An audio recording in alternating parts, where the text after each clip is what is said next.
Alrighty then, everyone. SW, the Christian, Christopher Good and Wise You, Carlos Clark, West Coast Wise, Smooth YP. What's the science? Welcome to the channel. I think you've been on here before, right? You subscribe. Everybody do the each one teach one, and hit the like button. Subscribe if you haven't subscribed. Uh, and share this on your other pages, your Twitter, your Facebook, your Instagram, you know, text messaging, whatever it is, you know. We over here, we broadcasting on Instagram tonight again too. We just got Febs. Febs just came through. The wordsmith.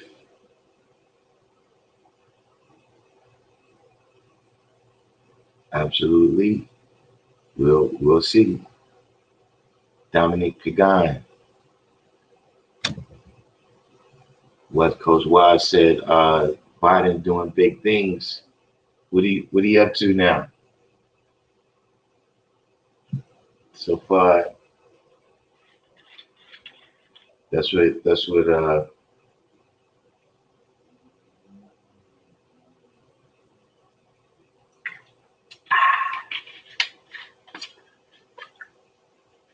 Universal 7. Yeah, that's what I seen. It. They said he got 273.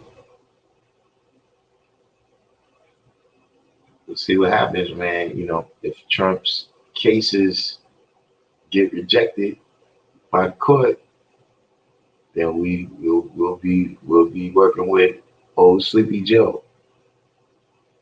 But you know, I'm still of the same mindset that absolutely you wasted no time. So you was I take it you prepared. You know what I'm saying? I take it you prepared a little presentation for us. You know what I'm saying? I'm gonna bring you on in a second. But yeah, though, it looks like Biden it is, man, right now. You know what I'm saying? Biden and Kamala Harris. You know what I'm saying? You know, we still us and they still them though. You know what I'm saying? Queen Mecca, Luke Cage. You know, we still us and they still them. You know what I mean? So in terms of how we gotta apply ourselves to what's going on right now. I mean, first of all, like I said, you know, they're already speaking on the fact that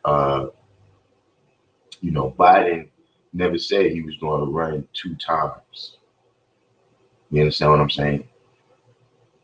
So they're already dealing with who's going to be the president in 2024. We got to make sure we have our plans together so that, we're not faced with a terrible type of,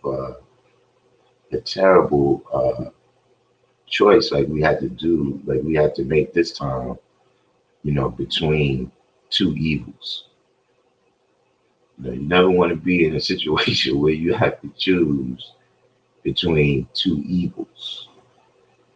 Queen Becca, you said you renewed your 120 again.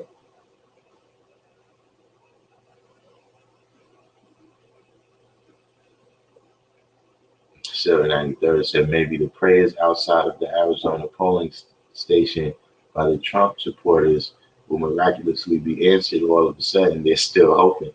I mean, listen, we'll see what happens. You know what I'm saying? Hopefully everybody's able to remain calm.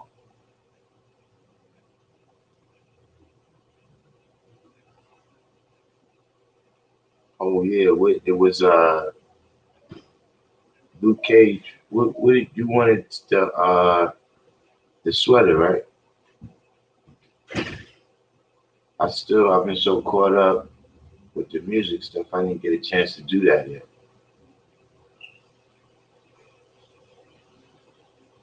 But yeah, we're gonna get to that.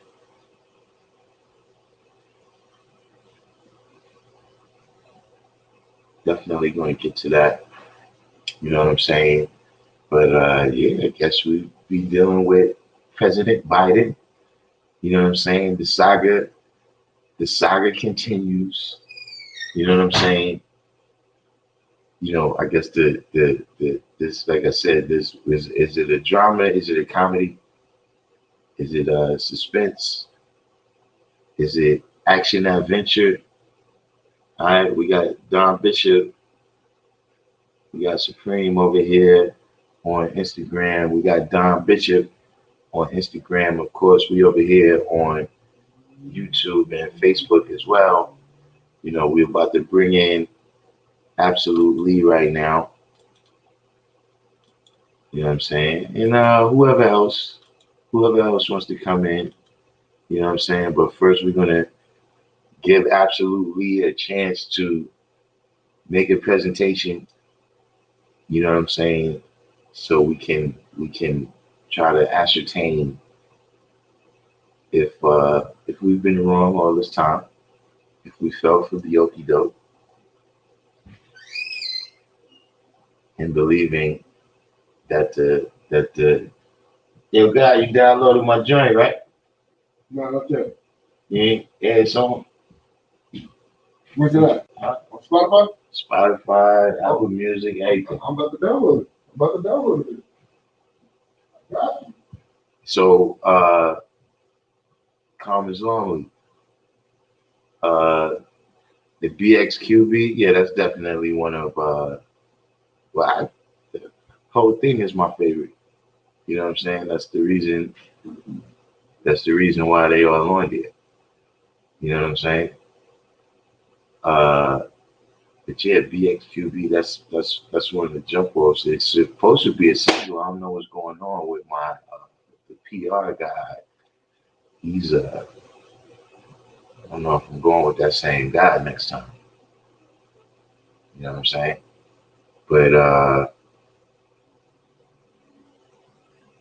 in the desert they out, yeah, I seen people partying. I see everybody celebrating. My thing is, look, it's not something to celebrate. Like it's something to say, okay, now we see this guy is in here. Okay, this is the plan. You know what I'm saying? It's one of them things, you know, next man up kind of thing. You know what I'm saying? Like I was saying to somebody earlier today, look, Julius Caesar learned 2,000 years ago that there's no friends in politics. See, when his friends stabbed him up, you understand what I'm saying? When that line when it says "Et tu, Brute," you too, Brutus. You know, Brutus and Cassius. Two of the main plotters. They was his friends. You understand what I'm saying? So that's what I'm saying. It's not, if somebody if Claude Anderson got elected or something, then I can see us celebrate.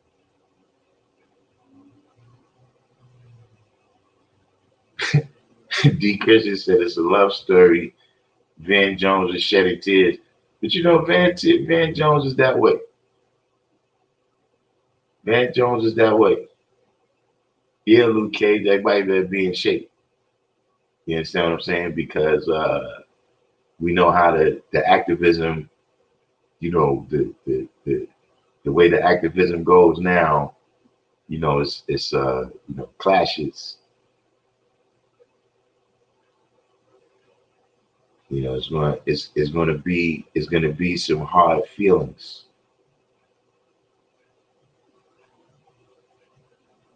The bishop said they seem to forget when Biden called black people super criminals and compared us to cockroaches.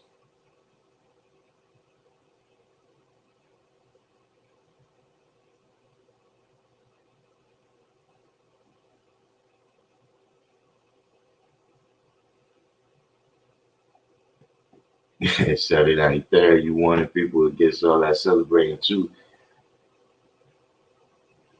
Christopher Bennett says 17 million plus the 2 million Indians get behind our own party, the Justice Party.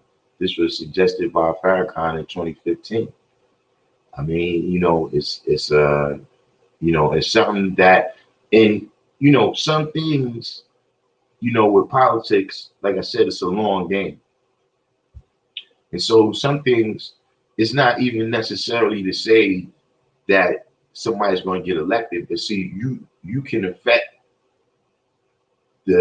what's happening. You know what I mean? Like, you got the Green Party. I don't know if anybody's ever won from the Green Party, but clearly they've gotten some of their initiatives, onto the ballots. You know what I'm saying? That's clearly happened. So,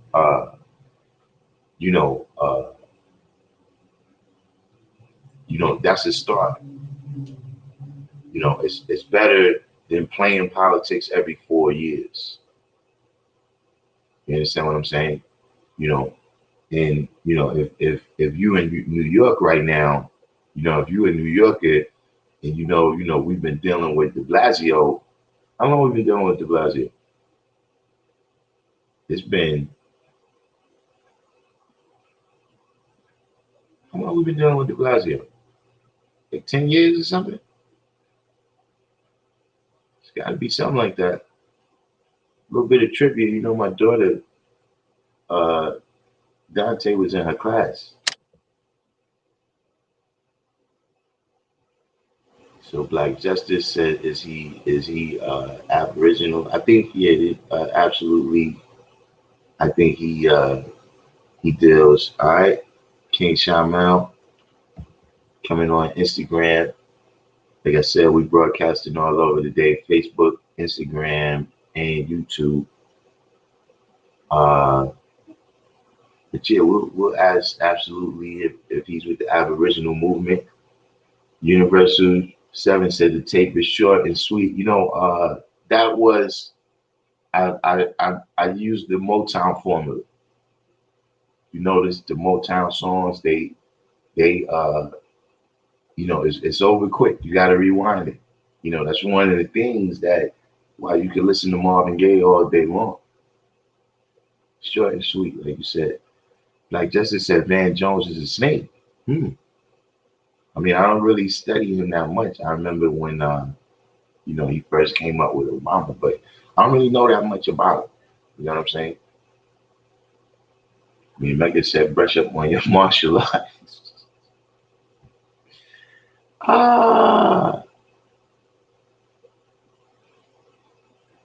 So 793rd got a question here. Are Albanians albinos? You know what I'm saying? So Queen Mecca, you on point with your lessons now. That's what you're saying. Urban Gorilla. All right, that's peace, Black Justice. You know what I mean? If you heard it already, keep streaming it. Keep streaming it. You know what I'm saying? Oh nah, Wise, that was me. I didn't put the what's the name yet. But hold on. Let me put the link again. And I'm gonna bring in Absolutely right now, since we already got some questions for him. Absolutely. Hey, how's it going, my God? What'd you say? What do they usually call you online, my guy? I'm sorry. Well, my name's Christ. Christ, I like that. You know what I'm saying?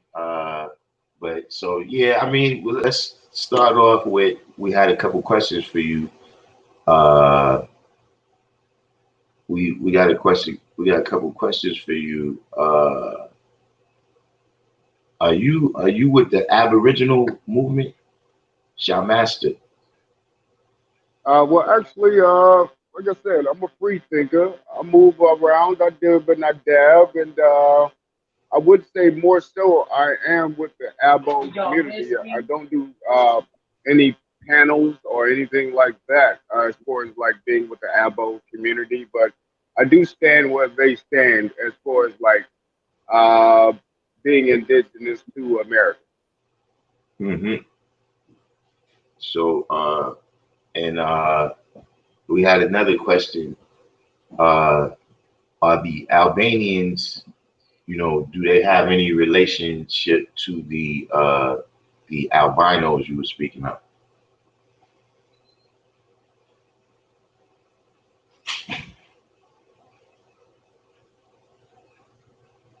Absolute.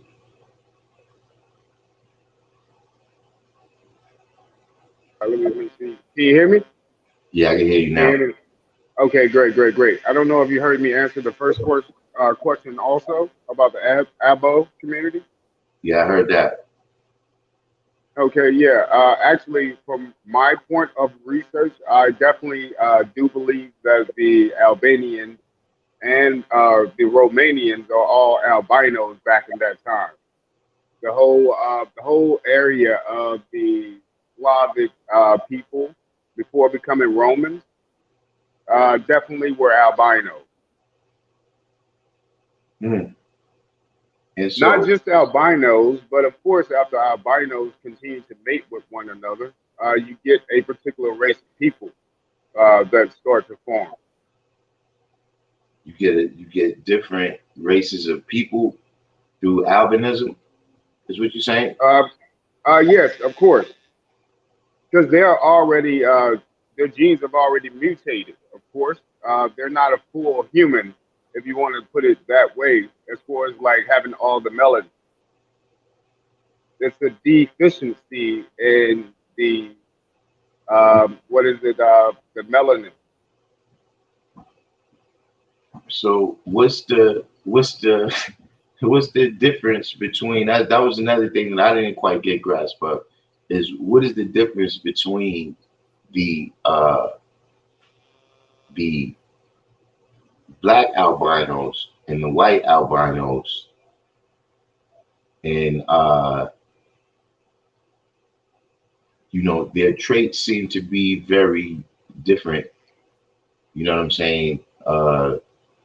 With the white albinos having recessive traits, but the black albinos, is this also from recessive traits, recessive genes? It's only one gene that affects albinism. It's like only one gene. So it's not like a lot of genes that had something to do with this, but it is the same. Um, and with the white or Indian, the so-called Indian with the red dot, not the feather, they have a lot of albinism also. So it occurs in different races, but it's still a deficiency, and it's still the same type of deficiency. Even though white people have it, it's still the melanin that they did come with. When they have an albino kid, that melanin is gone also. So white people do have melanin. It's just not enough. It's lacking a lot of it. And all right, we got Phantasm 1 and 9 Fly Phrase. Don Bishop has come over to YouTube. So I mean, is what is the origin of this albinism? Actually, again, I know scientists have tried to explain it to us, and in a certain way of saying that if you're out of the sun's atmosphere, can you guys hear me just fine? Yeah, I can hear you. Like if you're out of the sun's atmosphere at a certain angle, you're not getting the full potential of the sun's energy, of course. So let's say you have a group of brown-skinned people in Canada.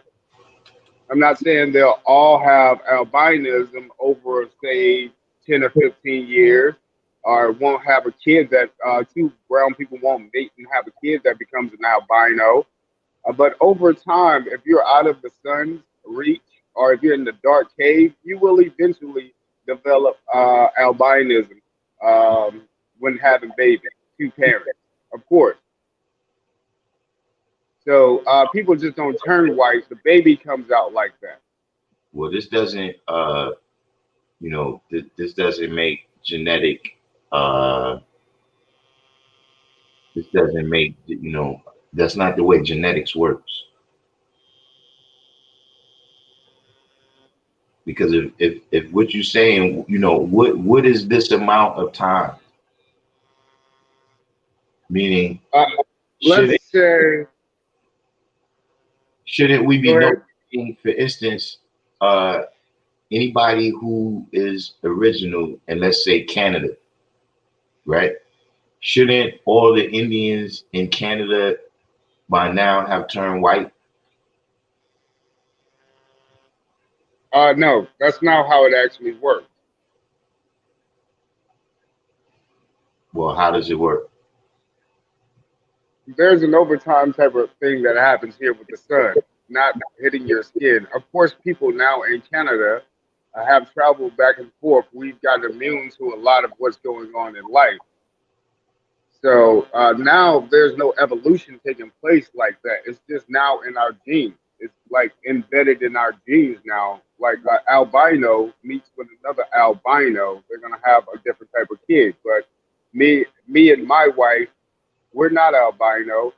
We could be here in Mississippi, but we could have had some relatives with those genes.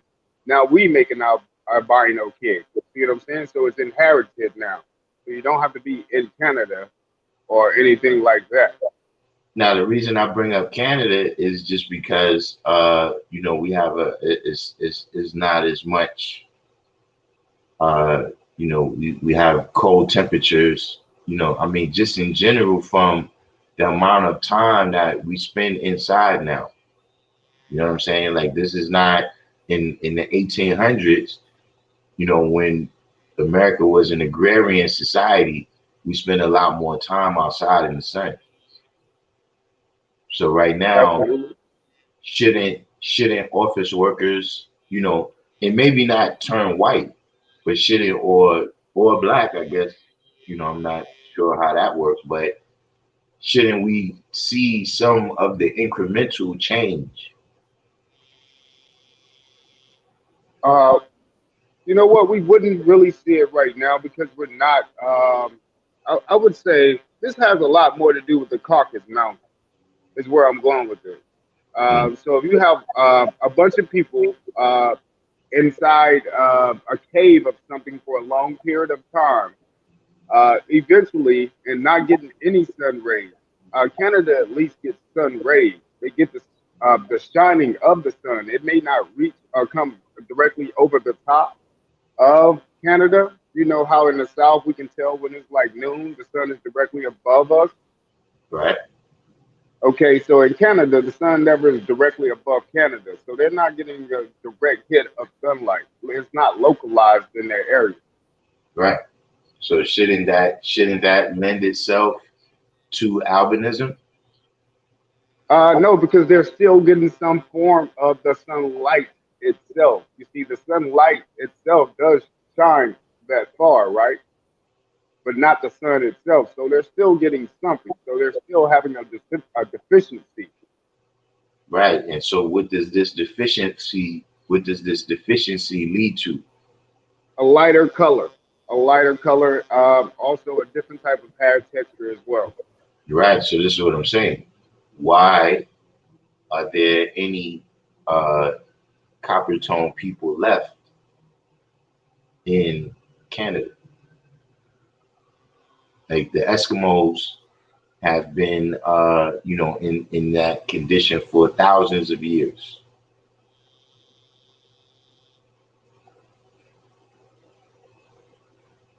And they're not as dark as some people in the South, correct? Uh, I mean, they come in all complexions, to my knowledge.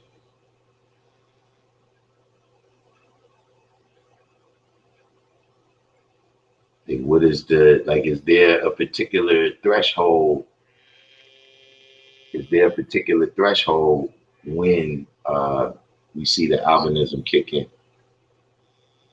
Not right now. There's not a particular threshold, but back then it was a tad bit colder in life. And we're just talking about the migration of the albinoids. Of course, the original parents.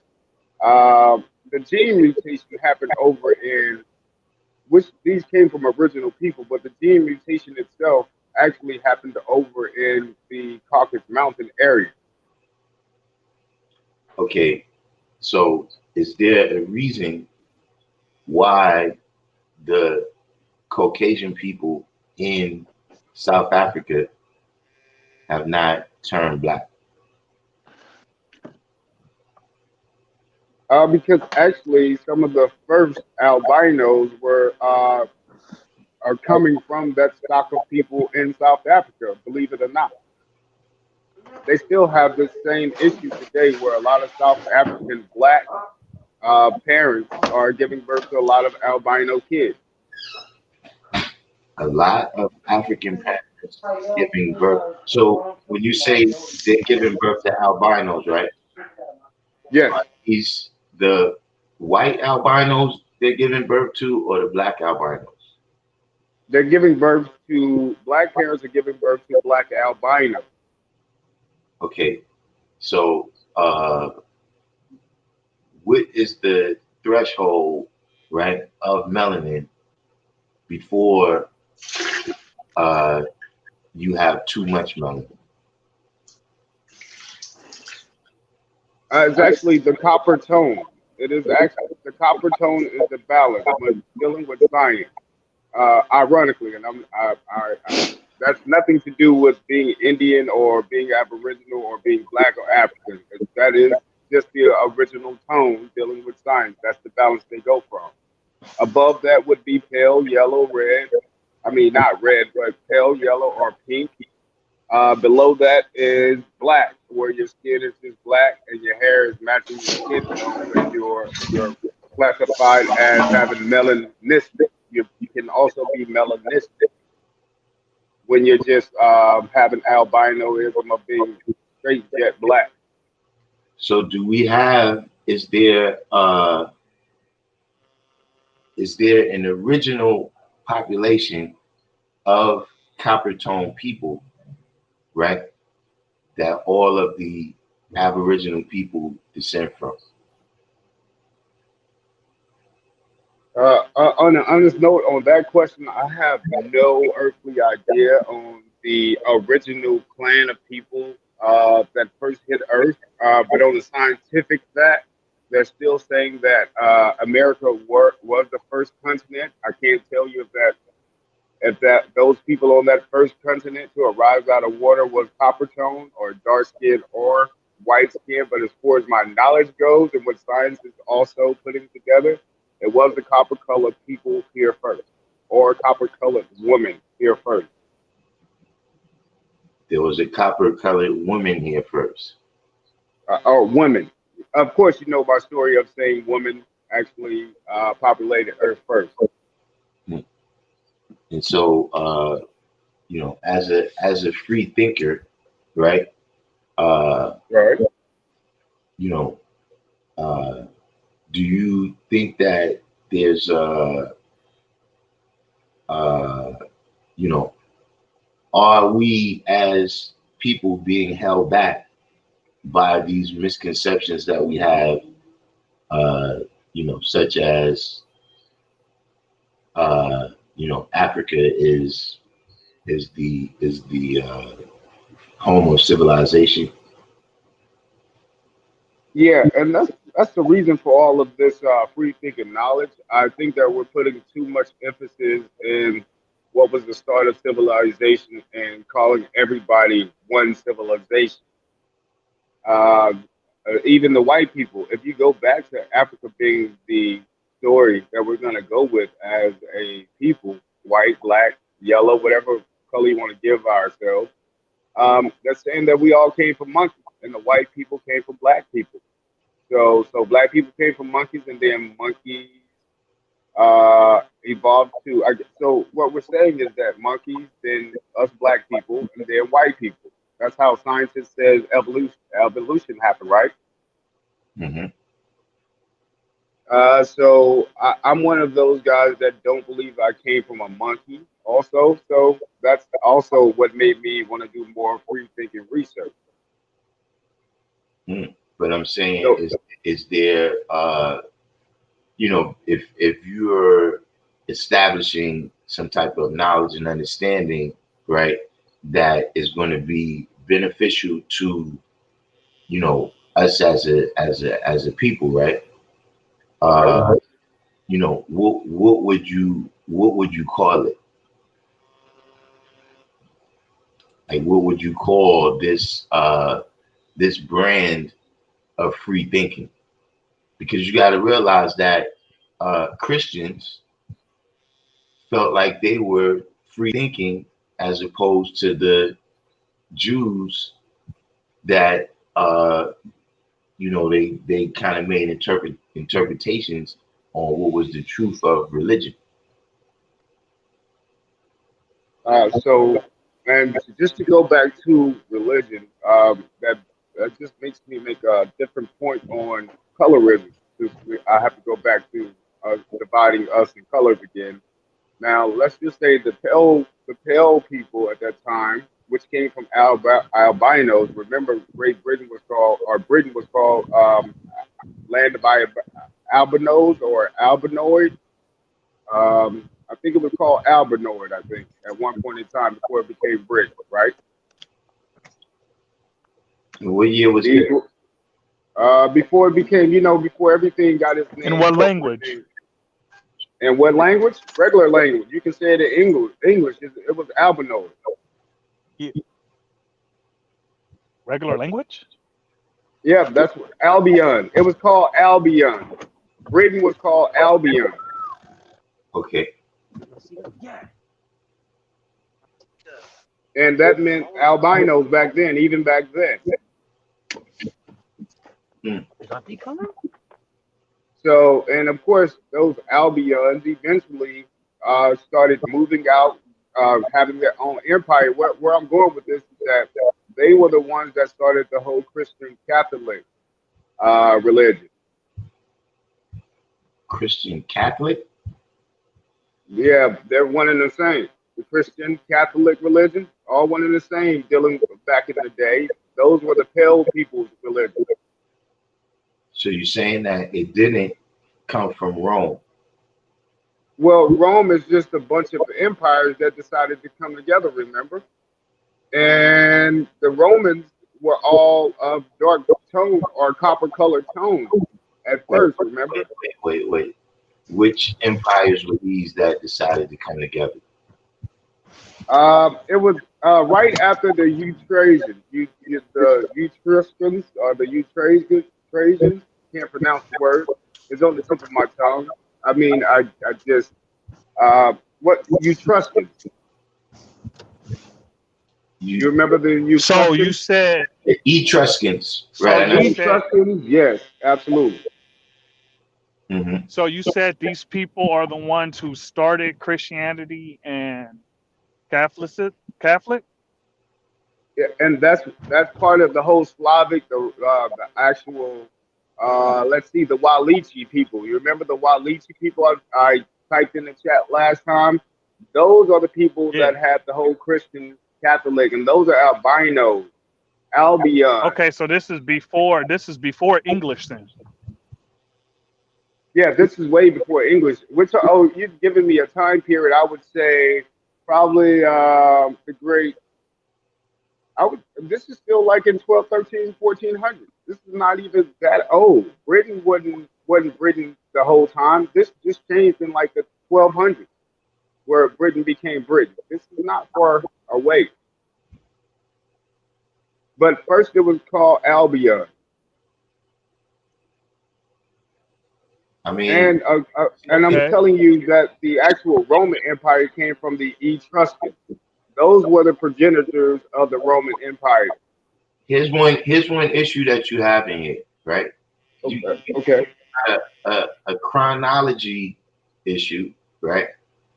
And you have a geography issue where uh,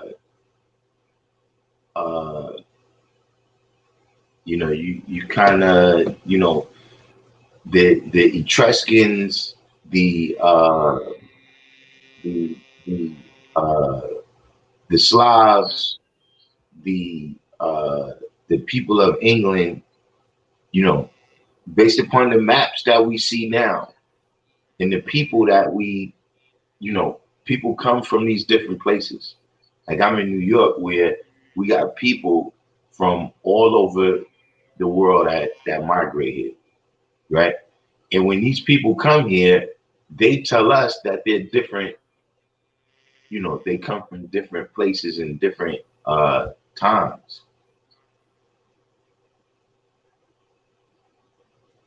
Okay, Yeah. so before the Slavs, you had the Walichi, and one of the great leaders of the Walichi albino people were his name was Radu Negru, and this was an albino. His name is spelled Radu Negru, Negru. Hmm. He was a European at that time. That's what you call a European after over time. They became Europeans later. Like this is very recent where all these name changes came about. That's why it doesn't seem like chronology. My chronology is not right on time with the calendar because they changed these names up so quick. So my conversation is overlapping. Right? Because, I'm saying that the history that we have right now, right, is that uh, Britain was an outpost of the Roman Empire. And what was your time frame on that? Uh, the 300s AD, somewhere around there.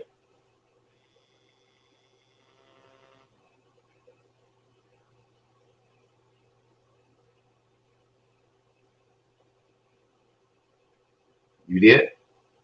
Absolutely. Yeah. So, and we do know now that England is a Protestant country, right? Absolutely. And we also know that the Slavic nations, right? A lot of them, you know about the Eastern Orthodox Church as well, don't you? Yes, that actually came about during the Ottoman Empire. The Eastern Orthodox Church came about when Constantine Constantine split from the Western Roman Empire. I'm about to break. Uh,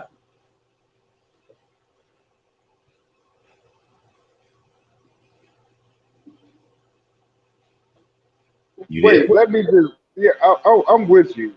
I'm not really looking at anything right now. I'm actually not prepared for everything, but let me just get with you on this. You interject when you can. All right. So the albinos. Let me go back to this, and I'll get to the flat Earth as I'm going because it's all intertwined. I'm not gonna like be long-winded or anything like that. I just want to try to get where I'm going. Then you'll see where I mean when I say the names have changed. So first, I'm just gonna start with the whole albino thing, dealing with the black. So I'll start there in the middle of time. So this is about 1300s, which is what I was saying last time I spoke with you. The name of the people were the blacks, Black, or CH is how you would say it or spell it, and that means block, like the Slavic people. These were people ruling back then during that Slavic time. They weren't called Slavs at that time. They were called black people or black people. Those were the only people really using the word black to describe themselves. And again, this word black meant grimy, dingy back then, like they're ready for war. Like, so it didn't mean the color of their skin. It meant who they are as a nation. They were just dirty, grimy people ready for war. So again, these are the blacks, and these are the same people as the Walichi people, or and they also dealt with the people of the steppe. So all of those Mongols, again, Mongolian is the deficiency. Being Mongolian means that you had a deficiency when you were born. So all of these different type of albinos and deficiency people are all in one area over toward the Caucasus Mountain. I don't know if they were having everybody go there for prison or because they were, some people couldn't take the sun in the tropical region. Just like now in today's Africa, they were sending them up toward the Europe area. A bunch of those people did start grouping up and become the Slavs. But first, the Slavs were called the black people or Negro and or Negras for the women. So they were the first niggers, really, if that's how you want to put it. But for a long time in history, they were called Negros until they became Roman citizens. I think they were the first real Roman citizens were the white people because they were already using them as slaves. Remember, Rome had white slaves. Oh, right. And, okay, and where did they get them slaves from? Eastern Europe. Okay, Eastern, Western, and Southern Europe were all white people or pale people, which called themselves the black people because they were being used as chimney sweepers. Of course, they had to burn fires in Europe, right? So who was sweeping the chimney? Who was sweeping the chimneys? Yeah, have you ever looked up chimney sweeper or poppers? I mean, I saw Mary Poppins. I've never really Uh, studied in depth who the chimney sweeps were. Okay, you ever heard of the word poppers? Paupers, yeah. Okay, those were the white slaves.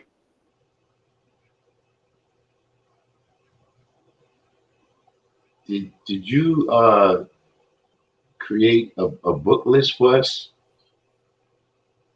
Really, when you said that 2 days ago, I thought I would be prepared in 2 days, but really, I didn't have time to write anything down. Life is so busy, so I wanted to re-prepare, but I didn't have any way of getting in touch with you other than coming on here tonight.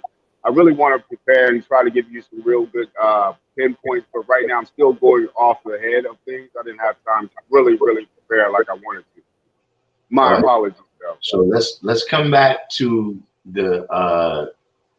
the European history then. You know what I'm saying? So you can direct us a little bit more to a little bit more to some type of research that we could do where we could see what you're saying. You see what I mean? Because what's happening is this is like an alternative kind of history and geography lesson right here. You know what I'm saying? But I'm sure you're prepared to deal with the flat earth. Yeah, absolutely. I'm gonna go back to the geodetic system that we were referring to the first time around. That pretty much explains the flat Earth in a nutshell. And I'm actually gonna give you the information to go to while I'm talking to you, so you can see what I'm saying and explaining it. Mhm. 1 second here. Uh, you got any questions before I start on that though? Define geodetic. A way to it's the way to circumference or to I would say to you have to be flying in geodetic atmosphere.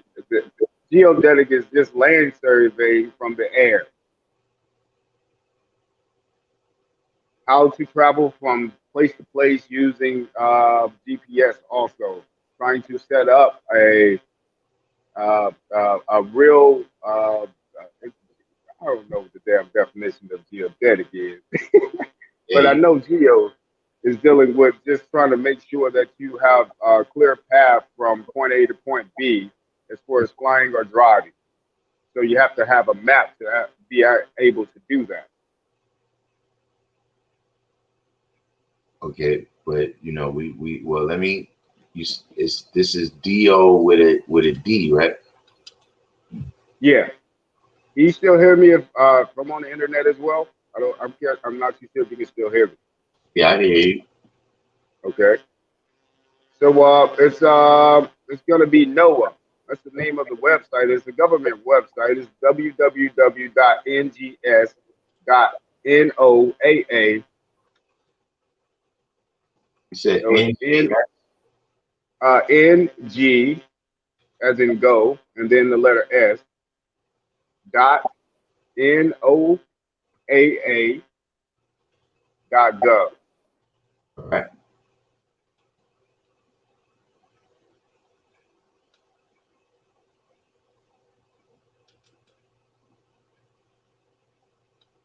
National Geodetic Survey.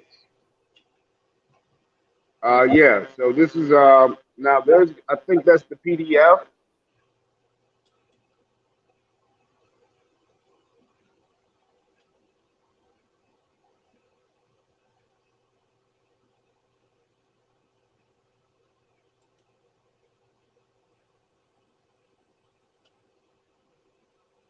So this says geodesy is a branch of applied mathematics concerned with the determination of the size and shape of the Earth and the exact positions of points on its surface, and with the description of variations of its gravity field.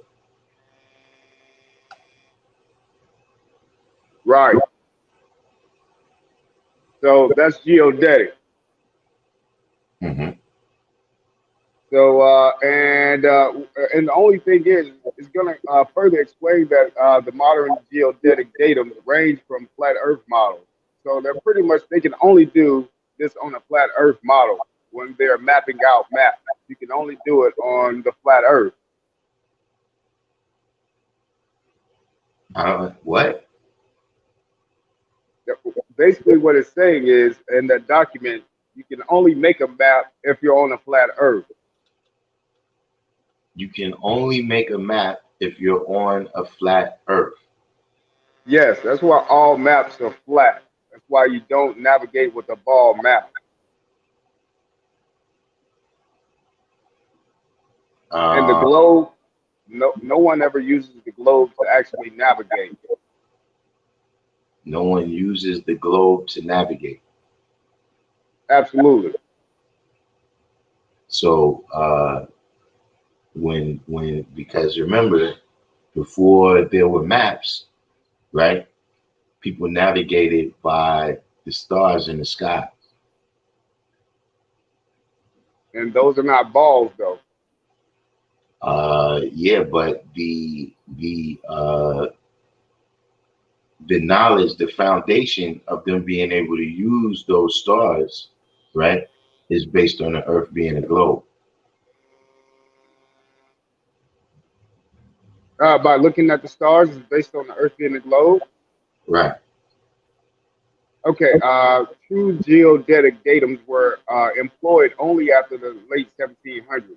Measurements showed that the Earth was ellipsoidal in shape.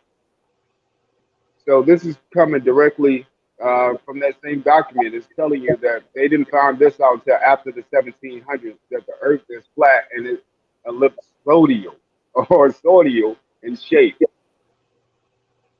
Which document is this? Which part of the site is this document on? 1 second here. I'll put it in the chat real quick also. All right. Because I'm on the site, but I don't see this particular uh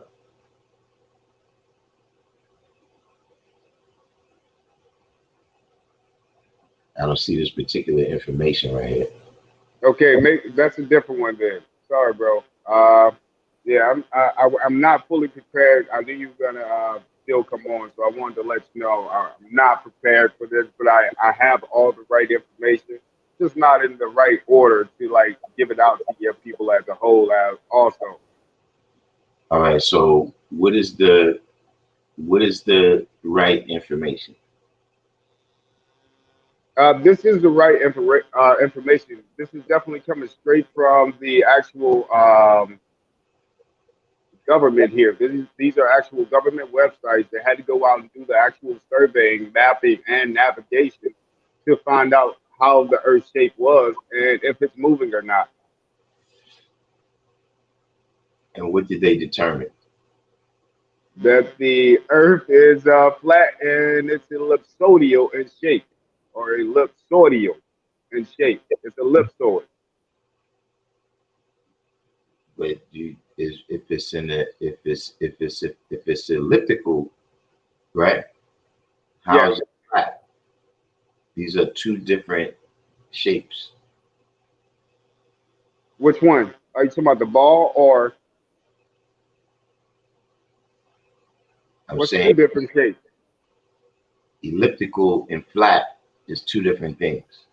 Okay, so okay, I'm not giving you my explanation. Well, we live inside of the ball or the ellipsoid shape. We live inside of it. Now, that doesn't mean that it's still moving. We live inside of it, in the middle, like a balance. So there is a disc in the middle, and we're on that plane of land. So what you're saying is we live in the center of the earth. Yes, absolutely. And so We are the center. The humans are the center. Earth is the center. what is the earth made of? Minerals and great things for all we know. Of course, we eat from it. I mean, I don't know what the earth is actually made of, but I know it's electricity and a lot of minerals and things like that inside of the dome. But I can't tell you what the earth is actually made of. Well, see, this is the reason I'm asking, because generally speaking, right, we Yes. can't breathe, we can't breathe underground. What makes you think that? They have like houses underground now. They have bunkers underground. And those houses and bunkers have some air source that uh, reaches to the surface.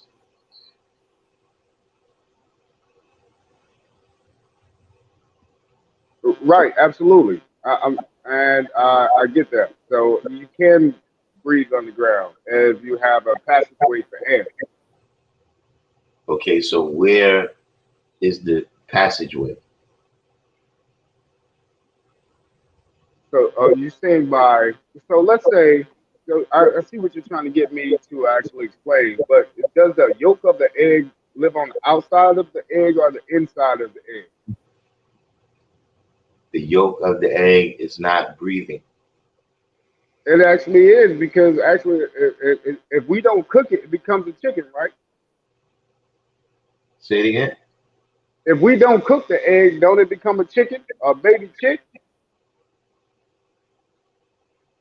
I'm not understanding what this. What I'm saying is, does life begin on the inside or the outside of something?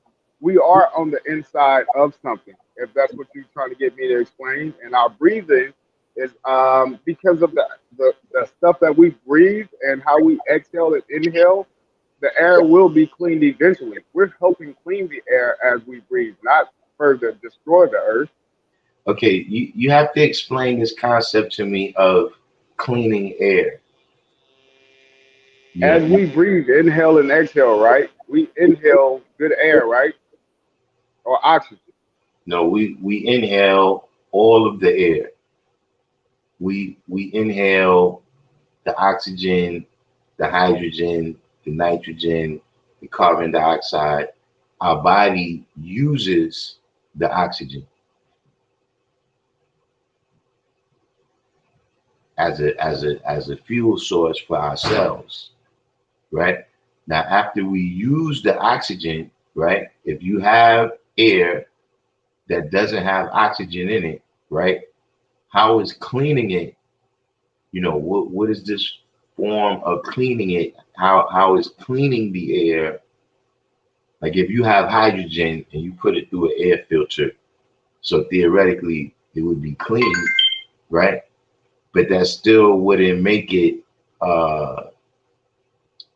that wouldn't make it useful for ourselves.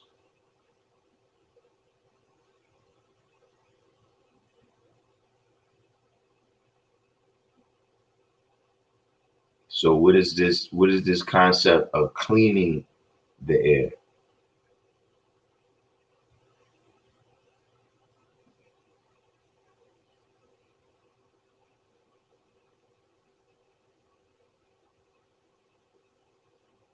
Absolute.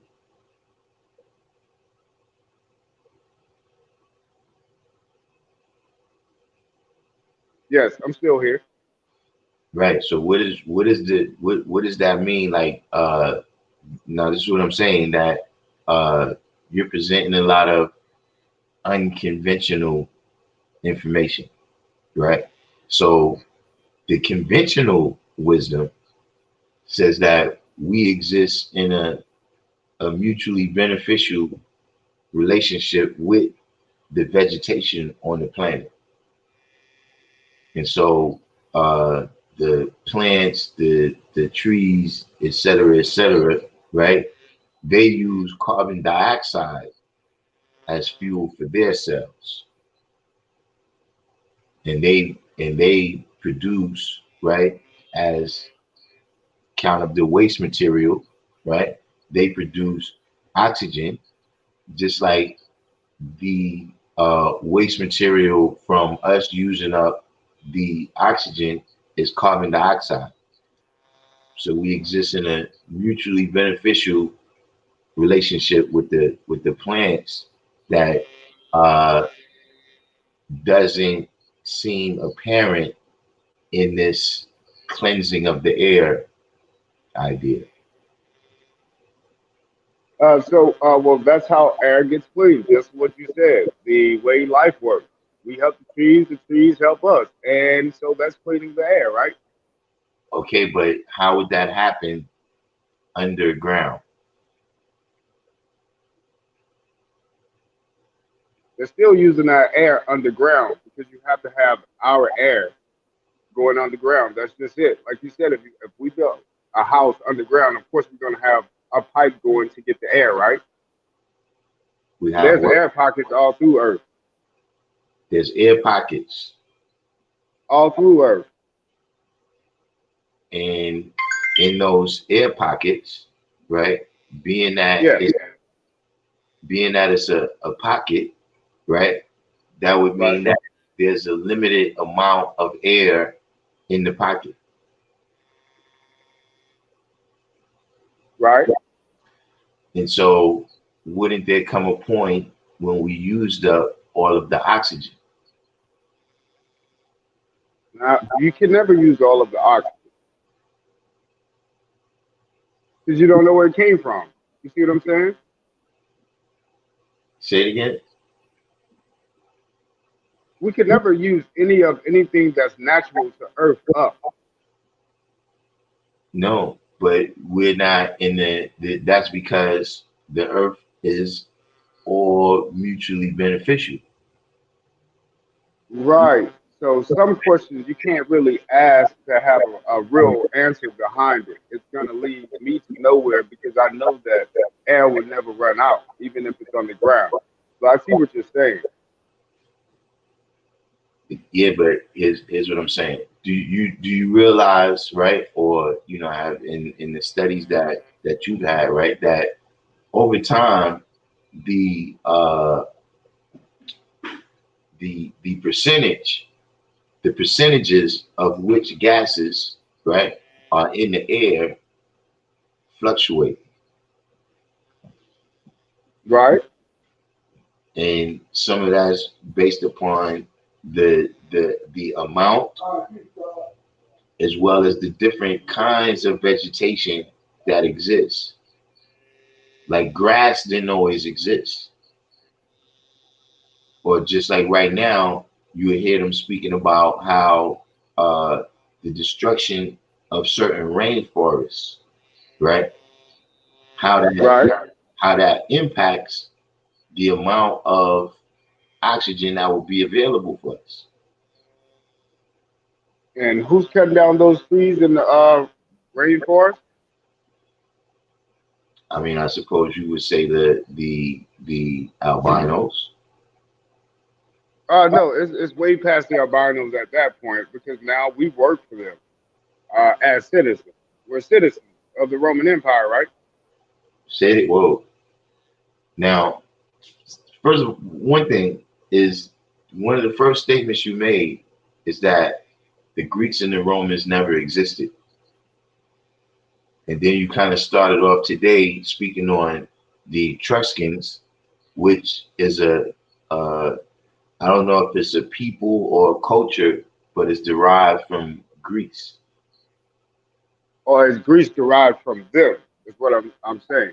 That's why the Greeks never really existed. The Romans are derived from the Etruscans. Well, not the Romans because the Etruscans actually just collaborated with the other three empires that were already in that booth. And the Okay, word Rome just means kingdom. well, what are the other three empires? Now, one of the little city was called Roma during that time. Roma. All right, I'm coming right now. Yo, hold on for 1 second. Or a matter of fact, absolute. Go ahead when I come back in. But let me make a quick run outside. Yeah, so just dealing with the Empire of Rome. Like I said, just dealing with the Empire of Rome. That is just like it's like four different kingdoms, and it started under the Etruscans, which are an Aboriginal group of men that came from the Americas, to my knowledge, the Etruscans. Of course, through their language, we find out that the Incan Empire also was using that same type of language that they were using. And again, that's why I say that the Greeks don't exist because during that time, the Etruscans were all over that Mediterranean Sea. So I do believe that the Greeks are just a part of the Etruscans that probably had a port set up over there, but still under the realm of the Etruscans. So again, that's how Rome came to be a kingdom. And say, I would say Rome really became a kingdom in probably the 1200s, maybe a real kingdom in the 1200s. But before that, they're writing about Rome as if it was really in the books in the first century AD, but it wasn't. Those were individual tribes. Rome was never in the books, really, or people were calling Rome Rome during the first century AD. People were not calling. All right. First of all, I know this is my fault, right? But what were these three groups again? You said that the Etruscans merged with three other tribes. It was Who all the Etruscans, though. They are all Etruscan tribes, but they were different rankings of the Etruscan tribe. You know how America has people in, say, Europe in the military. They got people over here in, say, Guam. You know how we're spread out with different ports everywhere, but we're still Americans. Right. I hope you understand what I'm saying. and so you're saying that Rome was an outpost of what nation? Because what you The described, yeah, the Andean nation, the South American nation.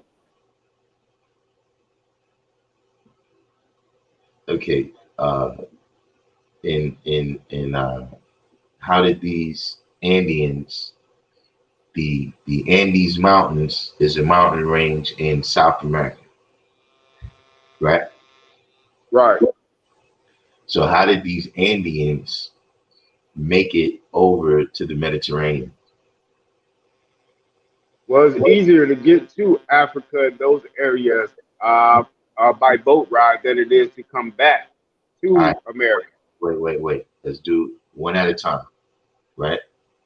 How did the Indians get to uh, the Mediterranean? They followed the currents over there. Again, they followed the currents over there. They were seagoing people. They were a seagoing people, so they followed the currents over to there, and they started setting up posts. So they were the ones colonizing the Afro-Eurasia area first, Okay, so now, right? right? When was the apparent revolution? Over in Europe area or over in the Americas? No, no. If, right now, right, the people in those areas that you're describing, the people of Italy, right? They Yeah. have no allegiance to the people of the Andes. So at some point, they must have broke away. When was this point? I think this was like doing. I think that was like 600, or maybe that was like 600 or 700 BC. When they started going over there and setting up shop. It could have been a little bit older than that, but I think about 600 BC. You had the Etruscans show up out of nowhere over in Italy.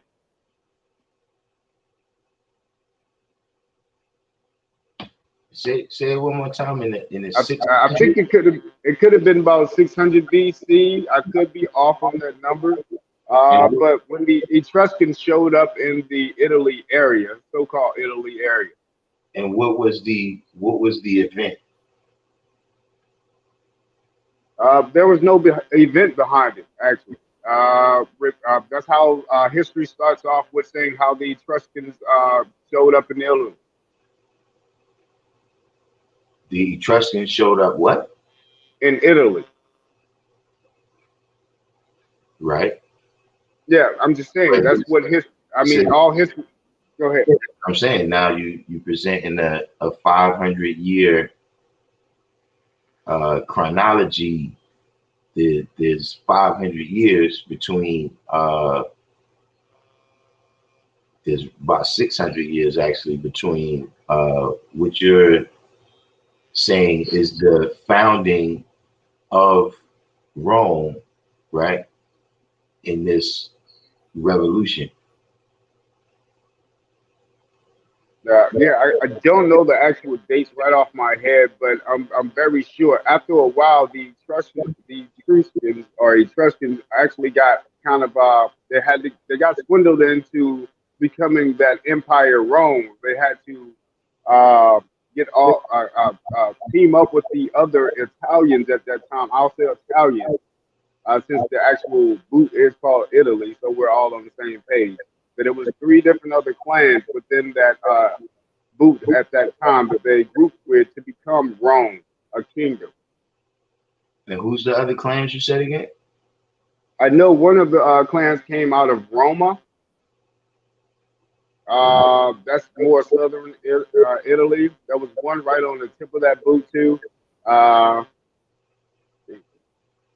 I don't have the all three clans or four clans name at this time, Hmm.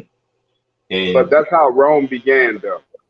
so now wait, because you telling me now that there's two different origins of the Romans. Because you told me on the one hand that these people are an outpost of the Andean people, right? And then you Right. told me that they're a conglomeration of tribes that was already in Italy. No, no, no, no. What I'm saying is these tribes were not already in Italy. These are these guys coming out there and setting post up and starting their own cities. So in what year what are there records of these travels and these empires? Well, the record cut short is saying that these empires came from the Americas. So they pick up history with just having tribes that show up in the Afro-Eurasia area out of the blue. But they can tell you when they came over here during the slavery, but we don't know when they actually showed up in Africa. So to say that they actually came from here first. And so that's another reason why a lot of our DNA traces to Africa, because they actually left here first. So you're saying that everyone left from here, right? And they populated uh, Italy, right, with these different tribes, and then these different tribes came together to form the Romans. Right. And I wouldn't call them tribes back then. They were known as nations. So these different nations eventually collectively became the Romans, and then they started conquering different things because it became a religious war. And which religions were these? I think it was Catholicism and Muslim. Muslims are not around at that time. Wait a minute. Well, then again, you haven't really given me a chronology. Like if you talking about the Etruscans and the founding of Rome, right? Right. Again, you got about 600 years. Like Muhammad is not born until 570.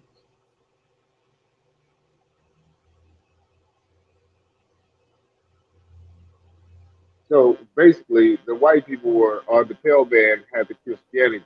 So they eventually overthrew the Roman um, uh, dark-skinned, copper-colored people because they were slaves at first. So there was a slave rebellion happening, and eventually this leads up to the dumb diversity, basically. So the dumb diversity comes from the Slavs, the Negro, or the black people, which now became Roman citizens after being slaves for so long. Some of them became Roman citizens. Some of the pale people became mercenaries. They were great at war back then. Uh, so they were in the actual Roman Empire as warriors or slaves or paupers. So, and some of those slaves Let me ask, became, let yes, me ask you a question because some of these things, uh, like when you say the Roma, do you mean the Romanians? Because some of this history that this alternative history right here sounds like the Huns. no, the Huns are actually albinos, and they were called the Kuns at first, or the with So wait, CUN. yeah, but that's who you said that these Slavic people are. No, they eventually took over later, and they overthrew the black rulers, the actual copper-colored people rulers. They overthrew those guys. So this is before dumb diversity. So this is right All right. before dumb When, diversity. when is dumb diversus? When is dumb diversity? Like, is that like the 1400s? Okay, 14 something, 1490 something, I think it was, maybe 53. 1453. So right before, that's why Dumb the Verses was actually written, because a lot of the Moors had still slaves from the Ottoman Empire.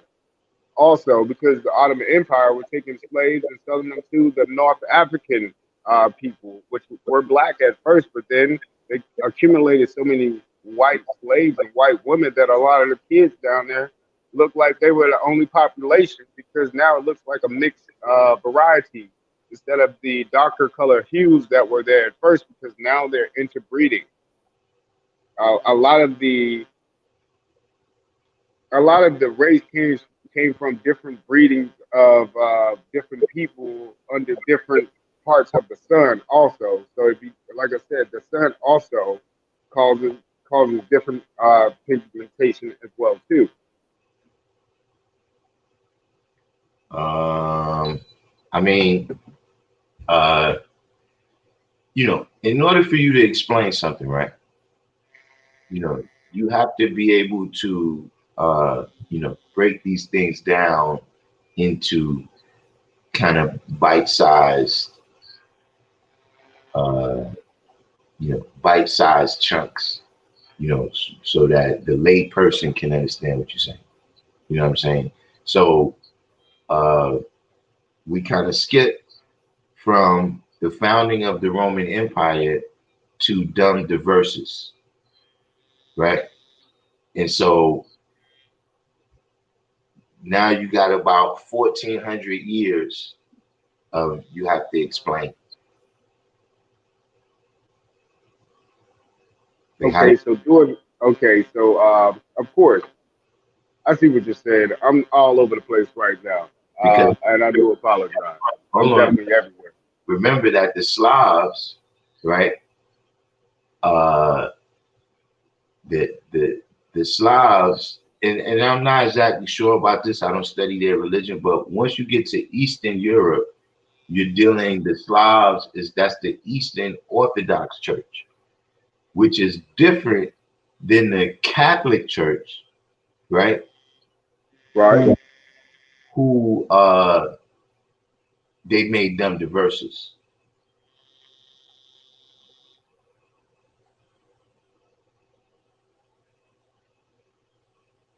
I see what you're saying. So you're asking me how they on the same team if they're on two different church teams.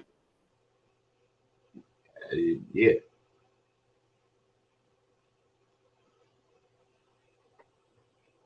That's because some of the ones that were never captured in slavery had a different mindset, and some of the ones, just like, let's say, like us, I can't give an example. Let me just explain. What happened is some of them that became slaves wanted to stay under the master.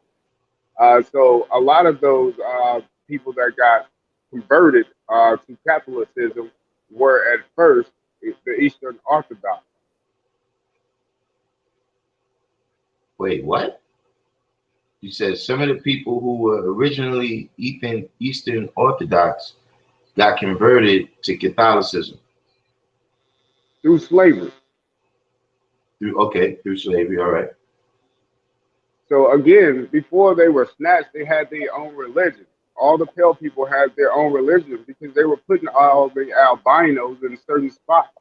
They were migrating up to where the sun didn't shine so much because a lot of them would catch cancer, skin would peel. So they were also migrating up north also themselves. So My over time, this up huh? north from where? Up north from all territories. So if people lived in Africa, which they did, all the albinos would migrate up north. Even some people even thought it was witchery for the albinos to be born even back then. So they were trying to kill them also. So at the same time, they had to run and hide to save their lives. And of course, their parents would go with them to these hideaways up north where the sun didn't shine, so the sun wouldn't kill them, or their neighbors wouldn't kill them. And of course, their parents would be black. A lot of these albinos, because their parents are black at that time. So the black parents are moving up north with a albino kid. So it wasn't just one family; it was bunches of families moving and migrating up north also. And this is related to dumb diverses. How? This is related to dumb diverses because King Ferdinand Right. and Elizabeth, they were well, Ferdinand was a mixed man. He was And of both races, mulatto, if that's what you want to call it. so you're saying that Ferdinand was mulatto, Yes, and Isabella was an albino, and was she a white albino or a black albino? a white albino. Okay, and so these black albinos and white albinos, are they related? Yes, because again, even the white albinos still had a lineage with the actual black families because even white albinos made white people eventually. And what year was this? This is over time. And when that gene mutation happened, now this is like 30 or 40,000 years ago when that gene actually stuck, or it could have been 10,000 years ago Mhm. when that gene actually stuck. There was one gene that just stuck after so many albinos kept mating. It became one race. They became one race, Right. So, and so uh, are they the same race as the black albinos? yeah, they were also intermixing because even those guys were being shunned. The actual black on black melanin, melanistic is what I'm calling it. But if you were to mix in the black albinos with the white albinos, wouldn't that destroy the white albinos? No, actually, because we that can't destroy the white albinos because it's just they're still missing. They're both deficient in the gene, so you can still produce another white albino. You see what I'm saying? Because it's still the same genes coming together. Okay, so if they're both albino because of the same gene, why is it expressed so differently?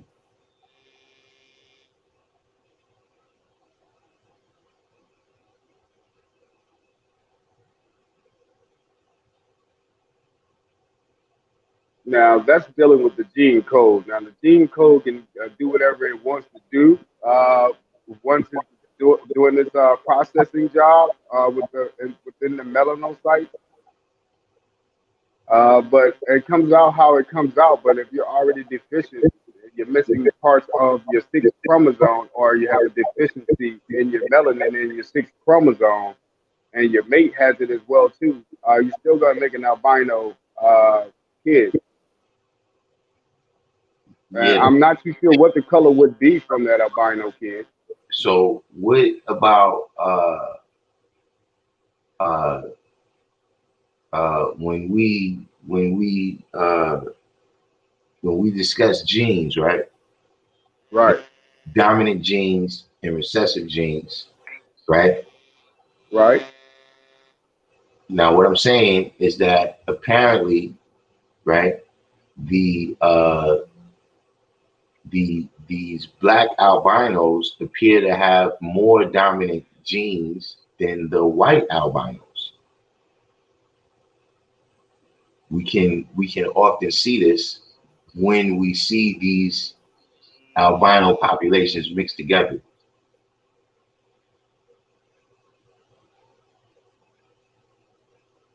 Okay.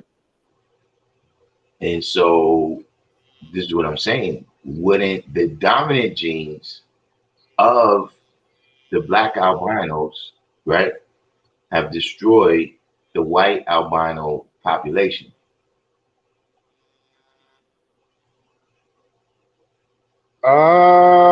No, because I know what you're saying. Like we still have the dominant gene, even being a black albino, but you're still deficient in the same gene that the white albino is deficient in. So that part is not dominant. You're not more dominant on that end. You see what I'm saying? Which genes would these be? That's the sixth gene. What's the sixth chromosome? We're talking about your sixth chromosome. Six chromosomes? Yeah. Well, your sixth chromosome is like how many chromosomes is it? Your number six chromosome is what causes albino. If you have a deficiency in one of the parts of your sixth chromosome. Oh, so it's the number, the sixth, the Yeah, sixth sixth uh chromosome. chromosome is the one that black albinos and white albinos are both deficient in, right? And Yeah, so, it's just a little piece. That sixth chromosome deals a lot with other stuff too, but it's a little piece that controls the pigmentation color. okay, and this would be uh, the so this deficiency, right? Uh, Right. when it manifests itself, right? What is causing the difference in how it expresses itself? Of course, the main thing that even all doctors say is the sun, the UV rays, how much UV rays that parent is getting or not, You and see, what she's eating, what she's intaking, because of here's, course it's a protein. here's the problem with what you're saying, right? Yeah, Remember, we discussed this last time. If you break your arm and get a woman pregnant, right? The baby is not gonna have a broken arm. Like the baby is that's not gonna set off a pattern, right, of your offspring where this arm is underdeveloped. right. And so when you say that these people just by them just being out of the sun, right, that this is what turned them white over time. What I'm saying is that uh there is no uh there's no biological, there's no social basis for that. Like if you had a situation where uh people went to live in the caves, right, and over time, for whatever reason, a lighter person was viewed in that society as more attractive. So people kept mating with lighter and lighter people, right? Then I can Right. see how over time, right, you would the genes that cause a person to be lighter would be reinforced. See, this is one of the reasons why you're not supposed to inbreed. See, because different people have different strengths and weaknesses. And if you mate with somebody that's too close to you genetically and y'all have all of the same weaknesses, right? Then it's easier Right. for that weakness to be manifested in the child.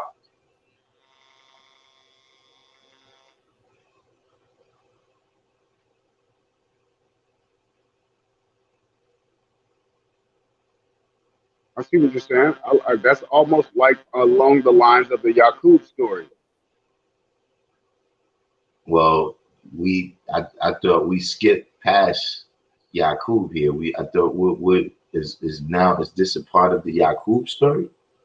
No, I said what you just explained sound like what the Yakub story explained how we got lighter races. Yeah, but it's also just explaining why you're not supposed to mate with your sister.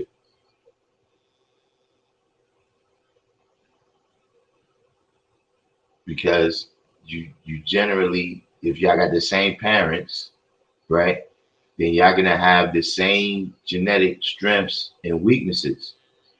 But when you mate with somebody else who doesn't have those same genetic strengths and weaknesses, right, then it doesn't get reinforced. Yeah, and that's another thing that happened along the line of the albinos. A lot of people were inbreeding back then as well too. Like the latter Roman rulers that we saw coming up when we learned about histories in the 15, 1600s. A lot of those were inbred queens and kings, correct? Well, there was no Rome in the 15 and 1600s. I like that. I mean, I mean, we made it what it is. Honestly, we did. We gave it power, and that's my stance on that whole Rome thing. But my thing is more about life and where we're at and how we are the people to deal with what has taken place. Uh, and that's why I do believe the things that I believe to now know, as far as the Earth being flat. Uh, and that we're still all one race. And I said that white people came from us through gene mutation is to only say that we're Now, still one big family. wait. We can't be one race if some people are albinos. But they're still part of our race, right? I mean, you have to tell me. I'm I'm not in agreement with you just yet. You haven't provided enough evidence to to have me accept these teachings. All right. So I do say that I do fail this week at trying to come back and really give you some good information. I can't even open up my internet to even pull up what I've got on my internet because I'm using my phone. So I'm just in a really bad spot right now to really give some precise information and to give some great sources. So I'm yapping at the same time. Yeah, So I I can kind of tell. yeah, so just at a bad moment, but I couldn't like not show up with the fire. Well, look, here's the thing. When we deal with time, right, and we deal with history, right, it's Right, a linear pattern of events in which things that happen earlier in the line, right, things that happen first in the line have an impact on things that happen later in the line. And so I'm looking for some of the causes, some of the effects. Like, is there a way we can start at the beginning, right? We can start at the beginning of this copper tone population of women that you speak of, right? And right. arrive at today. Well, actually, I would probably have to say that somewhere along the lines of the Americas, near the Canada, Utah area, maybe. Um, I would have to say I don't know where life started, but that's where scientists say the first piece of land came out of the water, according to find the oldest rock in Canada. But I'm pretty sure that life had to start in the tropical region where the heat was because we thrive off heat. So I would say South America had to be the center of Earth, maybe out in Peru. That's been labeled as the center of Earth also by scientists anyway. So my thought is that women actually started out there first. I'm not When, too sure how the first woman came about. What'd you say? when was this determination made that the Andes region is the center of the earth?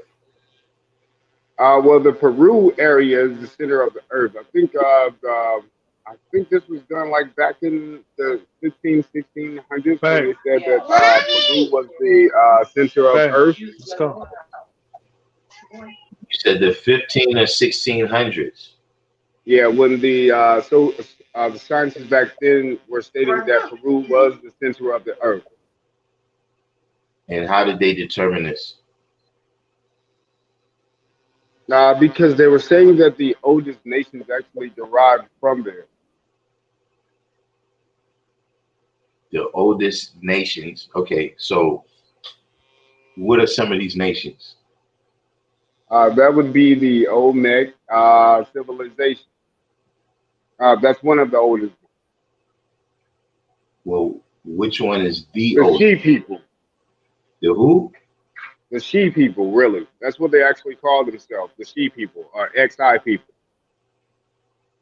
The hold on, let me because I is are you sure this is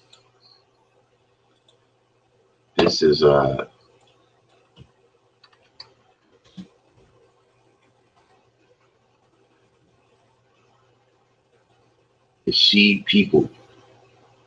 Yeah, just spell XI. Okay, now these people, right, according to what I just looked up, these people are on the other side of the world. The She people. Yeah. The She people are the Olmecs. Of course, history is going to put them on the other side of the world, but they are the Olmecs.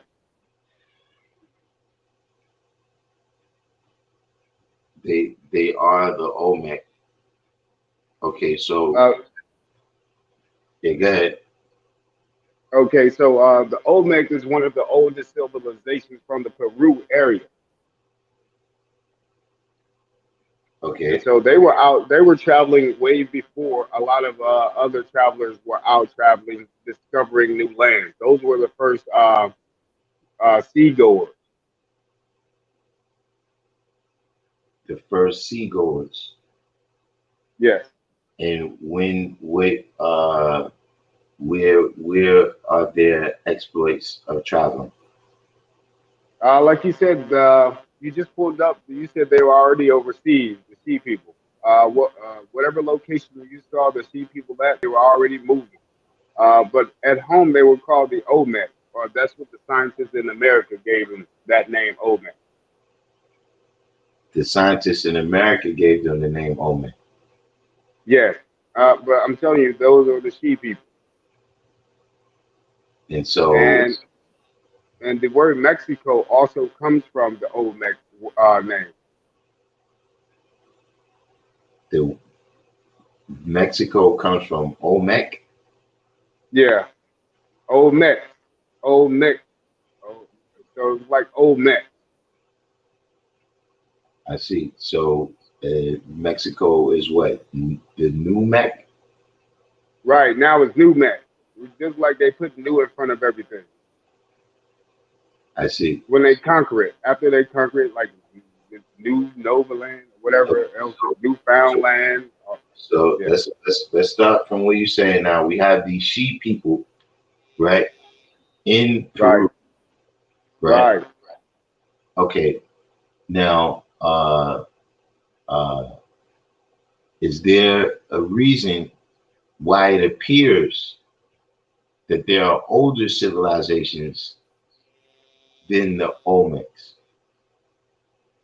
Absolutely. It's always going to appear like that, only because those Olmecs are those older civilizations as well too. Uh, I'm gonna give you an example of what I'm saying. My grandfather has a kid, uh, and that kid is my mom, right? And my mom has me. I'm still a part of my grandfather's nation. I'm just going by a different name now. Yeah, but I would see evidence of your grandfather having existed before you.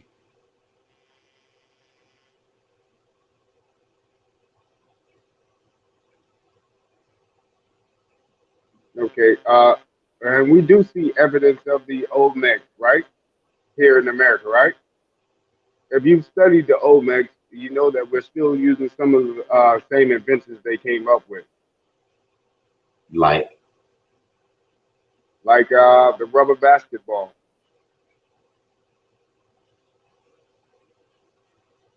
like making rubber into different things. The bottom of shoes, the rubber bottom shoes. They were wearing rubber bottom shoes way back then. So we're still using everything to do with rubber. The Olmecs actually came up with that whole rubber industry. okay, is there anything else? Basketball. They were the first ones to invent basketball. They even had a game just like football as well too.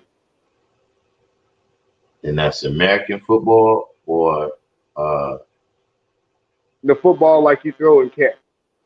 huh? Football as in you throwing and catching the ball. Football, not kick. But they also had kick soccer ball as well too. If you do the studies on just the Olmec civilization, you'll see that they already had sports. They were playing different teams of other nations way back then. And so so now we're but we don't have an exact do we have an like a kind of time frame on this? Yeah, this is I think this is like Olmec civilization. I can't give you a time, only because I can't look at my internet or pull up my sources right now. Hmm. I know that sounds weird, but I know the Olmecs just went out like during the 1400s. They were still around in the 1400s. They became the Maya. They became the Incas later. Do you know about the people of uh, Tierra del Fuego? Sierra del Fuego. I've heard about it. Refresh my memory. I apologize. These are some people that I suppose uh, you would consider Aboriginals,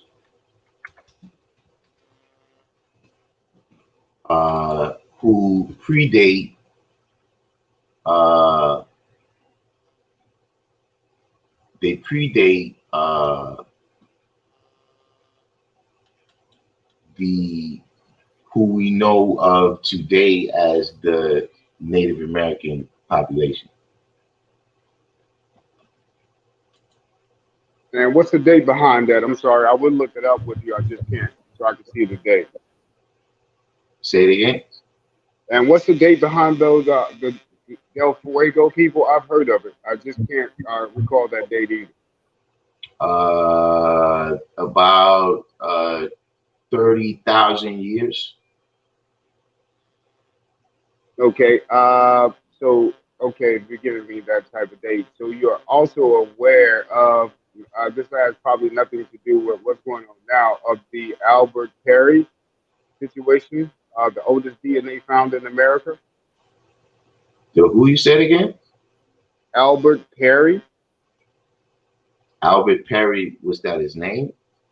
Yeah, that's his name. From South Carolina, had the oldest DNA found in the world here. I think it was like 350,000 years old, older than Noah's. So his DNA is called the new link to life or something.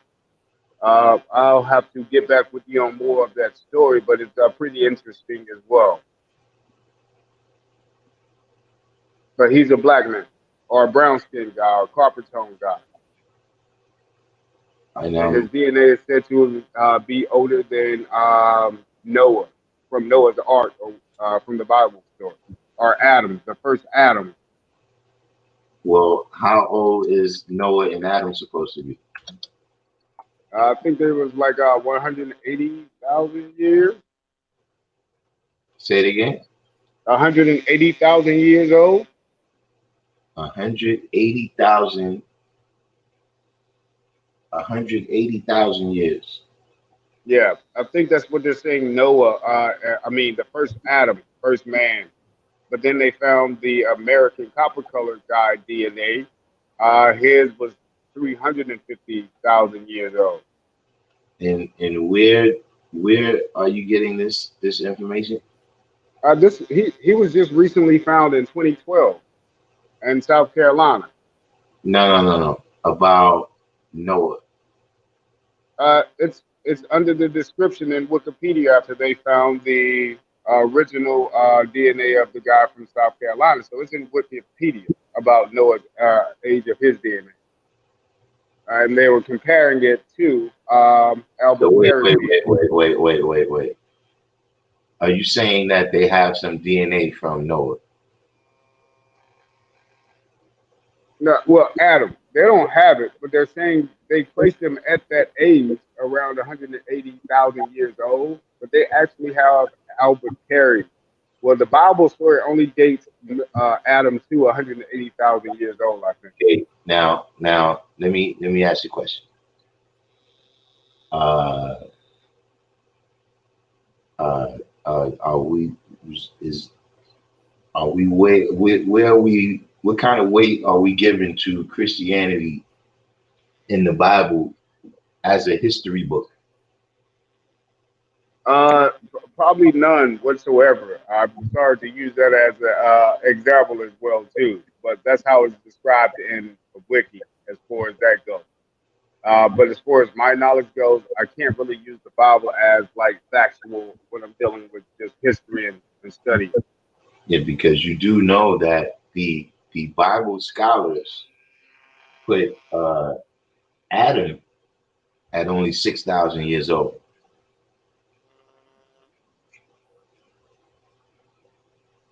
Hmm. Well, definitely look up Albert Perry and check it out under Wiki. I had that written down too under my saved I notes to run across that with you. haven't done a lot of research into it, but I do know of Albert Perry. Yeah, I'm probably not giving you the straight quote unquote facts here. I do better when I'm actually looking at my notes. And when you do know that that they're tracing Albert Perry's DNA back to Africa, right? Yeah, I did see that. Spontaneously, like a week later after they found Albert Perry's DNA, all of a sudden you have money to go to Africa, where people with no money can pay for a DNA test. It just seemed kind of strange. A week later, you all of a sudden found these people in Africa, but you didn't find any more in America until later. So when scientists do things like that, I kind of call iffy on it. I didn't understand what you said there. You said that all of a sudden people in Africa was able to get DNA tests. Yeah, all of a sudden, after they found Albert Perry's DNA, now you have time to go to Africa and find some people that lived out in the wild and take their DNA and say that they all of a sudden have it now too. Well, But prior to that, you do know about the Human Genome Project, yes, absolutely, I do. right? And so when you were able to explain to me the exact uh, the exact chromosome that's deficient in order for albinos to exist, right? It came Right. from the same survey of DNA of people worldwide. No, actually, not that survey. It didn't. There were only a few team of scientists doing that survey. So this didn't come from a national database. They actually sent it to the national database. But this is a team of four scientists that flew over there specifically to go do DNA testing just for that project to see if anybody matched Albert Perry's DNA. So it wasn't like a project before Albert Perry. Yes, it was. Are Who you sure about that? who were the former what other populations of people have been discussed to have the oldest DNA? Africa. Uh, do you have any idea which specific group? I know. I think in the study they were talking about the Cameroon. Cameroon? Yes, that's who they compared. I mean, that's who they said also had the same DNA as Albert Perry. About six of them. About six of them. Okay, Yeah. so how did six of them get over there, but there's only one Albert Perry over here? You mean six And see, individuals or six tribes? no, just six individuals, and they went specifically to a tribe and started giving out and started taking DNA swabs. They didn't already have those in a database. They went specifically to tribes to take their DNA after the Albert Perry. There's a research done on how they came across other people with it. And again, they only tested Albert Perry and his family. They didn't test the entire United States or anything like that. And most black people that haven't even had a DNA test ever. You see what I'm saying? So more people in Africa has had a DNA test than people in America. More people in Africa have had DNA tests than in America. Absolutely. And some of these claims you gotta start backing up. You know what? You might be right. Some of these claims you have to start backing up. Okay, but okay, if you just do the study on Albert Perry, it tells you what's the four scientists' name that started the research after Albert Perry's DNA was submitted by his family. What are the names of the scientists? That's it. Yeah, but it's in Wikipedia. It'll tell you the name of the scientists. If you go look up the project and what they were trying to do after finding Albert Perry's DNA. So the research sparked interest after finding Albert Perry's DNA to be the oldest. That's when they went out trying to find Africans only with that same DNA. Again, they didn't test any other Americans besides Albert Perry's family. Well, what about 23andMe? Well, as far as 23andMe goes, you can't really. Spit couldn't tell you where you came from. To be honest with you, that's just my opinion. Other people could say what they want to about it, but my opinion is my So spit wouldn't be able to trace me to how Sahara, Africa, how can you tell us? by doing your own lineage, just tracing back as far as you can via paperwork. Ask your mom. Go on ancestry.com and actually do a paper trail and go as far back as you can go. Ancestry.com clearly is an American company because it has an American name. Right. So as far as you can trace back is all I'm saying. Now, after like you can't trace back, then that's something that we could possibly never know. You Okay, see what I'm saying? how far have you traced back your DNA? Well, I've your traced mine to the early 1800s. I really can't get past the 1800s. So I'm at a deadfall. So that's why I started searching for other history also. okay, so you search for other history. As far as like where I could have, where life started, type of history, since my history stopped as far as I can go on paperwork in the early 1800s. But what I'm saying is, where did you search? Um, uh, Reading books, libraries, search engines online, Right now, look, talking to different groups. need we need some titles and authors of some of these books. Well, I got one great book that I did like. It was Go ahead. The White Slave. I don't know if you ever heard of that, The White Slave.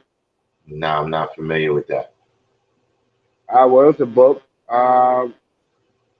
These are books that you can just skim through. You can get it online and you can just skim through the book. You don't have to read these whole books anyway. That's how I feel. I don't have to read the whole book to understand that there's a lot going on. But you don't have to read the whole book. No, because most of it is just going to be sending you in a different direction. Because most of it's written to confuse you at the same time. But there is a White Slave Cargo. I think it's called White Cargo. That's a great book. But you said white cargo because this, uh, when it's speaking here about this white slaves, I see one book by a Miss Fanny Howe, and it doesn't appear. Type in White Cargo. That's the name of it. White Cargo. This appears to be a work of fiction. The White Slave or the White Cargo. Let's look up white cargo.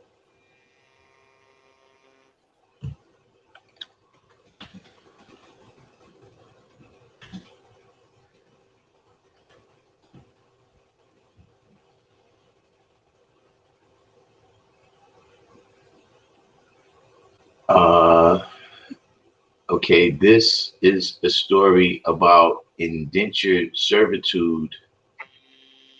Uh,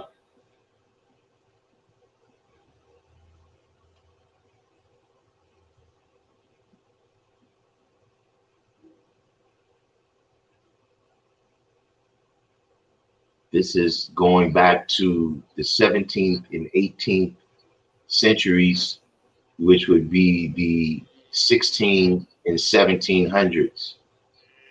Right. Well, So it's just talking about the white slave trade in that book. How a lot of white people got all over the world. It was first through slavery. and so you do realize that this book that you're speaking about, White Cargo, this is about British people enslaving other British people. Right. So that also means that they were also selling them to other rivals also, which could have been brown skinned people as well too. Because you got to remember, a lot of the Ottoman Turks also had slaves, right?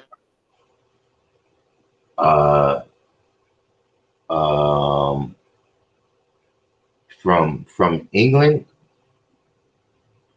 See, From all over. So it's just like and they were getting them from all over, wherever you could. If they were selling their slaves and it was part of a trade, just like the Indian slavery happened here in America, see, where they were. this is what I'm saying. Listen, what you're doing is you're taking the word slave, right? And then you're mixing up all of the slaves that there have ever been all over the world at any time. You see, this book that you just showed me about white cargo, right? This is about something that's called the Great Enclosure. Have you heard of the Great Enclosure? Yeah, I mean, it was pretty much them first starting to enslave their own people. Well, what is the enclosure movement? I'm not too sure. At one time in England, right, the most expensive commodity, right, became wool. And so because the king wanted to he wanted to make as much money as he could, he kicked the peasants off of the land so that his sheep could graze and he could have more wool. And when those peasants got kicked off of the land, they went into the inner cities. And so at that point, if you got caught being if you got caught being homeless, if you were caught sleeping on the street, right, you could be arrested and the judge would sentence you to indentured servitude, at which point he would or he might sell you to a ship's captain. And that ship's captain would bring you to one of the many lands that the Europeans were colonizing at that time, America being one of them. And so what you're speaking on is the history, right, of, the same with Australia, Right. where individuals who got caught, sometimes I'm saying these crimes is, you sleeping on the street and you got sold into indentured servitude. I do remember that, but they're Yes, sir. calling it enclosure. But what you're talking about with the Slavs is a different history. But you just asked me what books have I read as far as that goes. So I wouldn't bring in the Slavs up when I was talking about that book. That's just some of the books I've skimmed through to get to where I am today. Now, There's one of them, not some. One. now how is the information in that book related to the things you've been saying? Just correlates to me that the pale man was the first slave, whether it was done by their own pale man or by a colored man. The pale man was the first slave, and the pale man was the first one to be called black or black people as a whole in that area, All only right. in that European area. Now we do know about differences in languages, right? Absolutely, absolutely. We But have black means black in all languages. It means the same thing. black means black in all languages. And that's what they were calling themselves at a point in time, black people. They were And called so, they were okay, go ahead. okay, wait. Now, what is black? Dirty, grimy, dingy, ready for war. Like I was saying, they were just ready for war type of people. It's not dealing with complexion back in that time of the 13, 14, Wait, 1500s. hold on. So you're saying that that is a different root. That is a different root. You saying that at that time it meant that you was grimy and ready for war, Right. right? Not as a human skin complexion until Right. later on. And so that would mean that that's something different. But no, they called all slaves though back then black people. So if you were a slave, you were labeled as a black person. But it started first with the Slavs calling themselves that. The Slavs call themselves black. Yes. And what is the etymology of uh, the term black as it was used by the Slavs? Uh, Dirty, grimy, dingy. No, no, It's no. also Where do these things? Where do these terms derive from? See, because the Latin language. language, right, in English, right, that has all etymologies come from all over the place.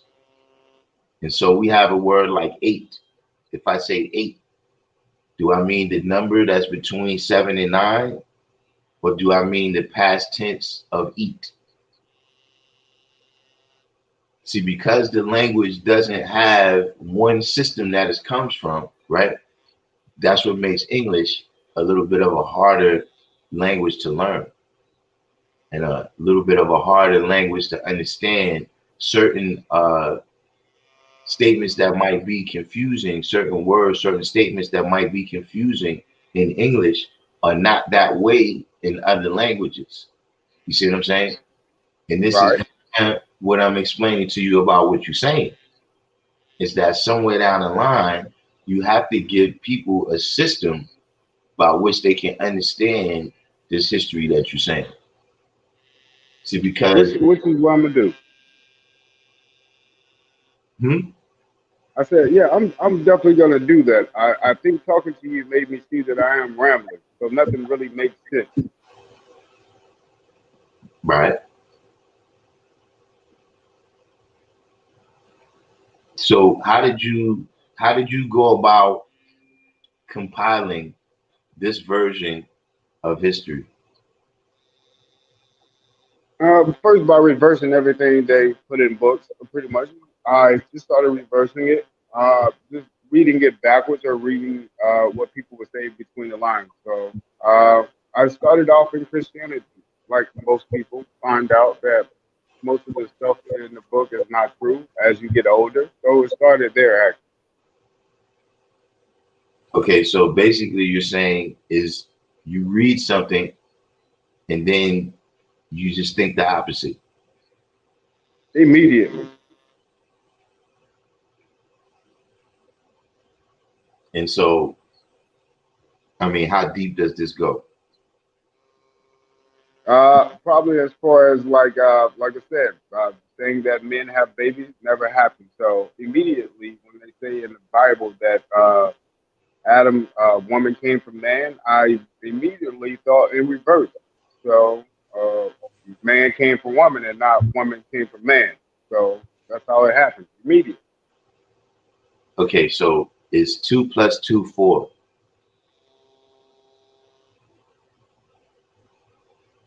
Yes, in English math, absolutely. Okay, But so like you said, in different language, it'll be something different. how did you determine that 2 plus 2 is indeed 4? Why didn't you reverse it? Because if you reverse that one, it's still gonna be four. I can put the other two in front of the other two, but it's still gonna be four. So this is kind of related to, you can give me whatever reason that you won't jump off the roof and tell me that it's not gravity, but it still equals to the same thing if you jump off the roof.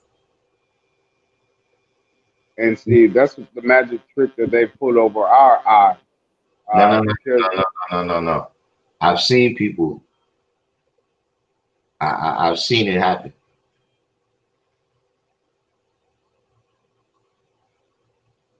So I'm not sure what the manuscript would have to deal with it. Just like I'm saying that you're speaking about the histories of different people, and those people have come to tell their own histories.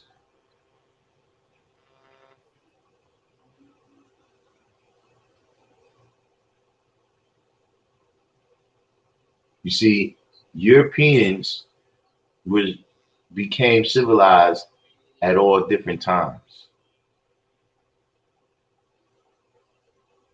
So, you have the Celtic people, which is really a conglomeration of many tribes, right?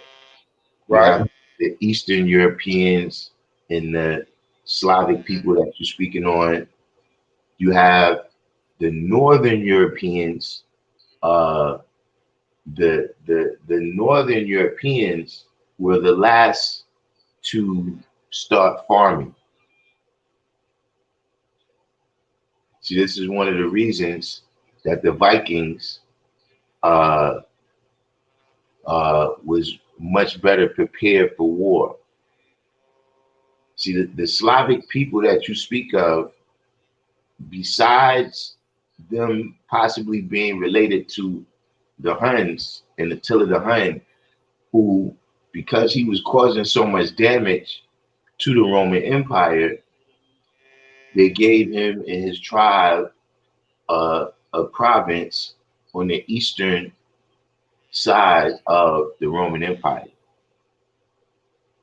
But in huh, fact, the most, well, at least in recent memory, the most warlike people that we know about is the Vikings. And to this day, they're very white. And I know of no history of them calling themselves black. And one of the reasons that they was able to, or one of the reasons that they were so successful in war is because they were still hunters and gatherers. Whereas the people in the rest of Europe that they was attacking had become farmers by this time.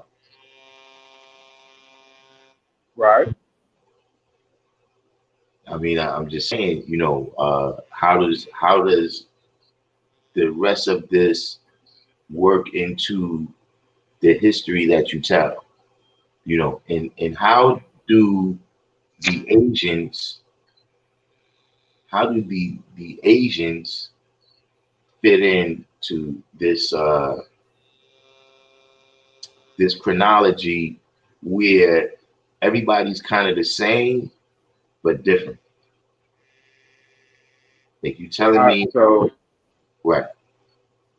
So that's when I have to get down to more that there's some gene there are gene names that actually I have to go back in and find out the name of these genes with the research behind it and the research that done the work as far as like showing which markers are specific to Europeans and how that DNA marker stuck with those guys are in that deficiency department, as well as the Huns or the Asiatic looking people of today's time. There's a certain DNA marker after so many years of the same population uh, interbreeding and just breeding with themselves, that that DNA marker stuck over time. And now that those people are starting to intermingle with everybody else, it seems like they didn't come from us, because that now their DNA marker is stuck with that color or that tone. So uh, damn, I cannot explain the way I want to at this moment. Uh, and my guy, Mr. Kill, Say it again. can you hear me? Can you hear me right now? Yeah, I can hear you. I'm babbling for a second here, but I think I've done enough babbling for the night, man. I really don't feel kind of good today. I'm off the rocker also, but at the same time, I've just been kind of down a little bit today. I still wanted to make it through. But I do want to get back with you on off the note before I get back online, so I can talk to you about what I could go over and what I came up with. Just feeling stomach pains, bro, just all day. It's not a good day. All right. So, Uh, I guess you'll have to come back through when you have some more answers. You know, see, you have to, you have to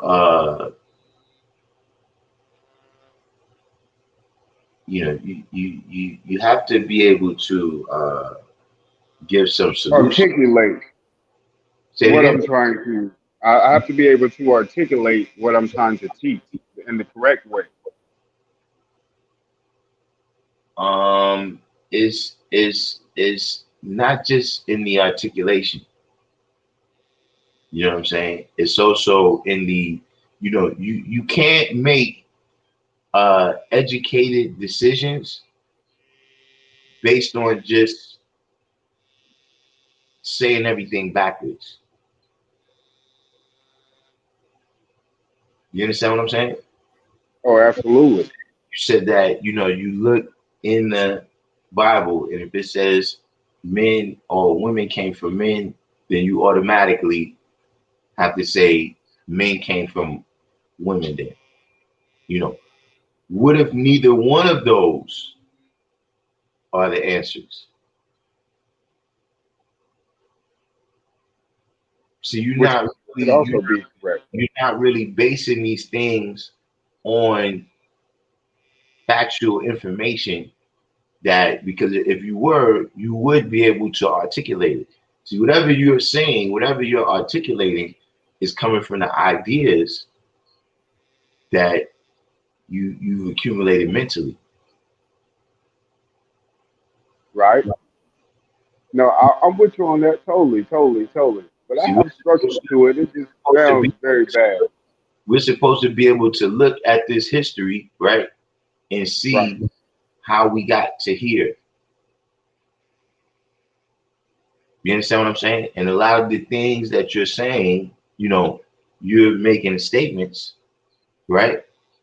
But Right. I'm saying, if we're going according to DNA, right, then what happens, right, is according to the Genome Project, right, only a certain amount of genes ever left Africa. And all of the rest of the people on the planet is supposed to be descended from only these few genes that left. And so just based on genetic diversity, right, which you claim is that this was false, but according to the genetic diversity that exists, right, in Right. Africa, it would appear, right, that this is the source of the other DNA.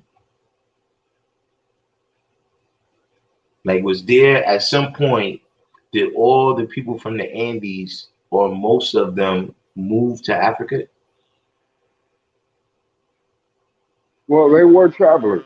So not just the Andeans, there were a whole different millions of different nations throughout the Americas as a whole. So it's just not the Andeans that went over. But of course, the Indians were one of the main populations that populated Europe at that time. So wait. Did they populate South America or Europe? Well, they left South America and populated. They left South America and populated Europe. And what about Africa? Africa wasn't populated until the Americans populated. And so you're saying that Africa was a barren land until 1776. Well, before that, it had to be in the BC. It was definitely during the BC times, way See, before 1700. whoa. There was no America in BC times. Well, definitely not America at that time. Just using that name as a landmass marker, because of course America went through numerous amounts of names. So to actually have the name of America during antiquity would probably just be me throwing out another hypothesis on that one. So when you say America, right? Right. Do you the the government entity that we now call America? I'm talking about the Americas as a whole, um, from Canada on down to South America. I'm saying that everybody left this one landmass first to populate other places in the world. Okay. And Hmm. how did it end up being more people in those other places?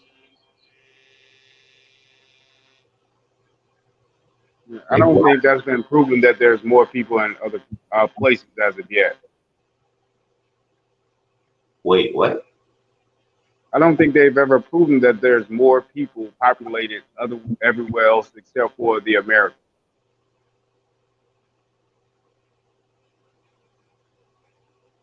So what is your You got to remember, Europe is only as big as probably Texas, if that big. Europe is probably not as big as Ohio. Europe is not that big actually, you said Europe is about the size of Ohio. or Texas, but it's not that big. Some of those places over there aren't even as big as our smallest state over here sometimes. So you got to think about that. You see, these are some of this is where the geography, you See, know. yeah, I need to be able to look at a map when I'm talking to you. I'm definitely a hands-on guy. But Mr. Darkim, when the next time you're gonna be online? So I definitely want to get back with you, and maybe like I said, I could shoot you my email or something so I could talk to you offline first. On Monday and Tuesday, right? I have my actual formal class. You know what I'm saying? Where we gotta kind of come back into the realm of reality on Monday and Tuesday. You know what I'm saying? Uh, you know, Wednesday, Fridays, Saturdays. These are the days when you can come in and we can discuss this uh type of thing. You know what I mean? But I'm a little bit more focused on the conventional wisdoms. You know, the conventional teachings about history, science, geography. You understand? And I'm a little more inclined to base things, not necessarily on just trying or just reversing everything that I hear. You understand what I mean? No, I Absolutely, totally understand. absolutely. Information has to be verified, but Let me give you a good example. Uh, you realize that before the Gregorian calendar, actually before the Julian calendar, right? That everybody had their own time. Like Absolutely. everybody kept track of their own time. Everybody said that the year one was the year that they chose, right? Right. So how were they able, right, to bring all of these histories together so that we could all be in one year? That didn't happen till the 1770s. Actually, I sent you that document about geodetic flat Earth, and it tells you in that document that I put in the chat when they actually changed up time. No, I'm not talking about when they did it. Okay. How were they able to do it? Meaning, this is what I'm saying. Uh, let's say you got two people, and one person is 20 and the other person is 30. Right. They both telling you a story, and the one person says, look, this happened in the 30th year. And the other person says, this happened in the 20th year. How do we reconcile that? You got to come up with one time. You're able to reconcile that by how these stories fit together. If one person says, look, in the 30th year, right? In the 30th year, I saw a video with absolutely, right, speaking on flat earth. And the other person says, in the 20th year, I saw that. So now that we have an event that fits together, right, now we can calculate the rest of time and match up all the dates. You understand what I'm saying? Absolutely. Yeah. And so this is the same thing we got to do, with these other histories that you're telling, where some of these things don't match up. You're talking about British history in the 1800s versus British history in 900, et cetera, et cetera.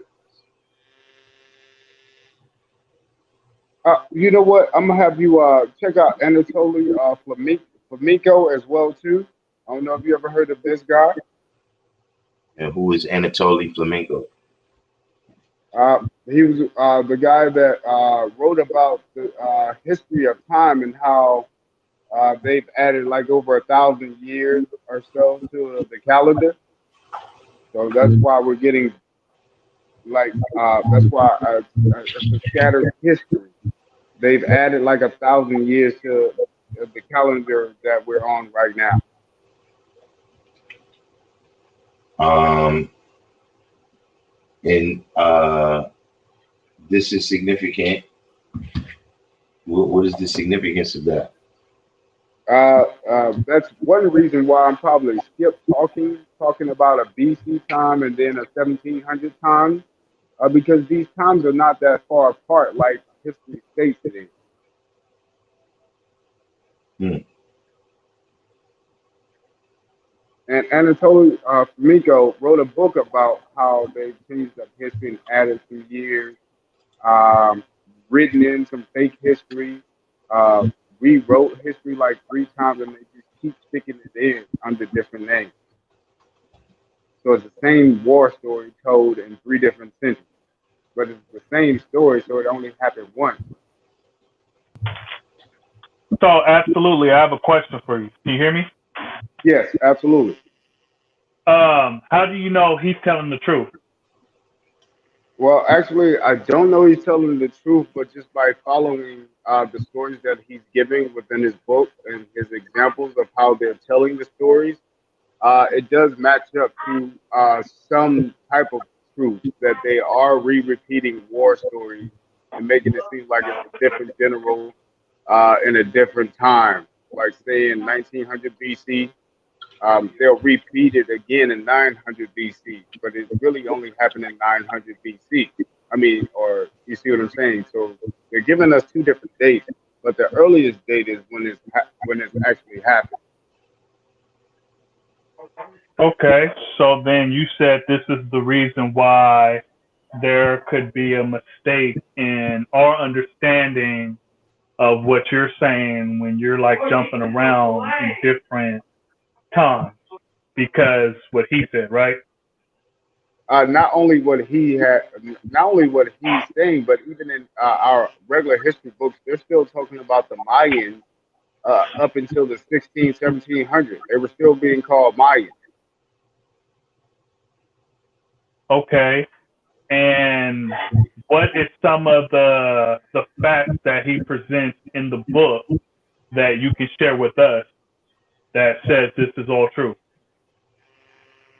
Because like Let's see. most books, well, almost all books that I've seen, um, that talks about history has like a reference to the back, like a big bibliography and all that other kind of stuff. So, is there anything like that that you can point us to, or like, is there a reference from another book that he studied that could get that more credible than just a he say she say? No, actually, just read his bio on who he is as a person, and then I'll let you come to your own understanding about the whole time change. Uh, but again, even Darkim even stated that we were on one calendar at one point in time. Now we're on a different calendar, and in order to switch calendars, they even cut out 17 days or something when they switched over calendars. So even that time has been changed. To switch from the Julian to the Gregorian, 17 days were lost off the old calendar to switch to the newer. Okay, so I got a suggestion. Absolutely. Yes. Uh, you know, perhaps you should tone down. Uh, when you say that you know certain things, because in fact, it appears that you're still you're still doing research, which is, if these are questions that you have, right, and you're seeking answers to them, that's one thing, you know. Uh, but in order to prove that we know something, right, we have to be Right. able to do something with that information. You understand what I'm saying? Like, if in order Absolutely. to prove, right, that you know how to do surgery, you have to be an intern and do surgery. In order for you to prove that you can drive a car, you got to take a driving test where you drive a car. In order for you to prove that you know and understand a type of mathematics, whether it's algebra, whether it's trigonometry, you have to take a test where you solve problems using these forms of mathematics. You understand what I'm saying? Mhm. And so Yeah. this is where, if just my suggestion is that this is where you kind of got to start in your like you said, as you're articulating these things, right? You're not articulating the actual knowledge that you claim to have. So these are things where you're making statements and they should actually be questions. Gotcha. I totally understand what you're saying.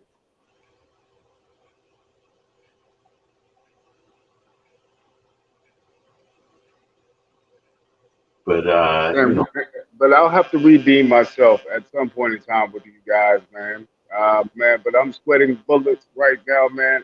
I really have a stomach ulcer, so I'm just not just on that same page today or that hyper guy. So yeah, man, I do apologize for right now. All right. So I guess we'll, you uh welcome to come on the channel, you know what I'm saying, and participate, in terms of us going full blown into the rabbit hole. Uh you will have to let us know when you've done a proper amount of research, you know what I'm saying, where you present it to the people. You see what I'm saying? Absolutely. Yeah, I'm totally with you. Before I dive deep down in there again, I'll make sure I have my computer and everything in hand here myself. Yeah, do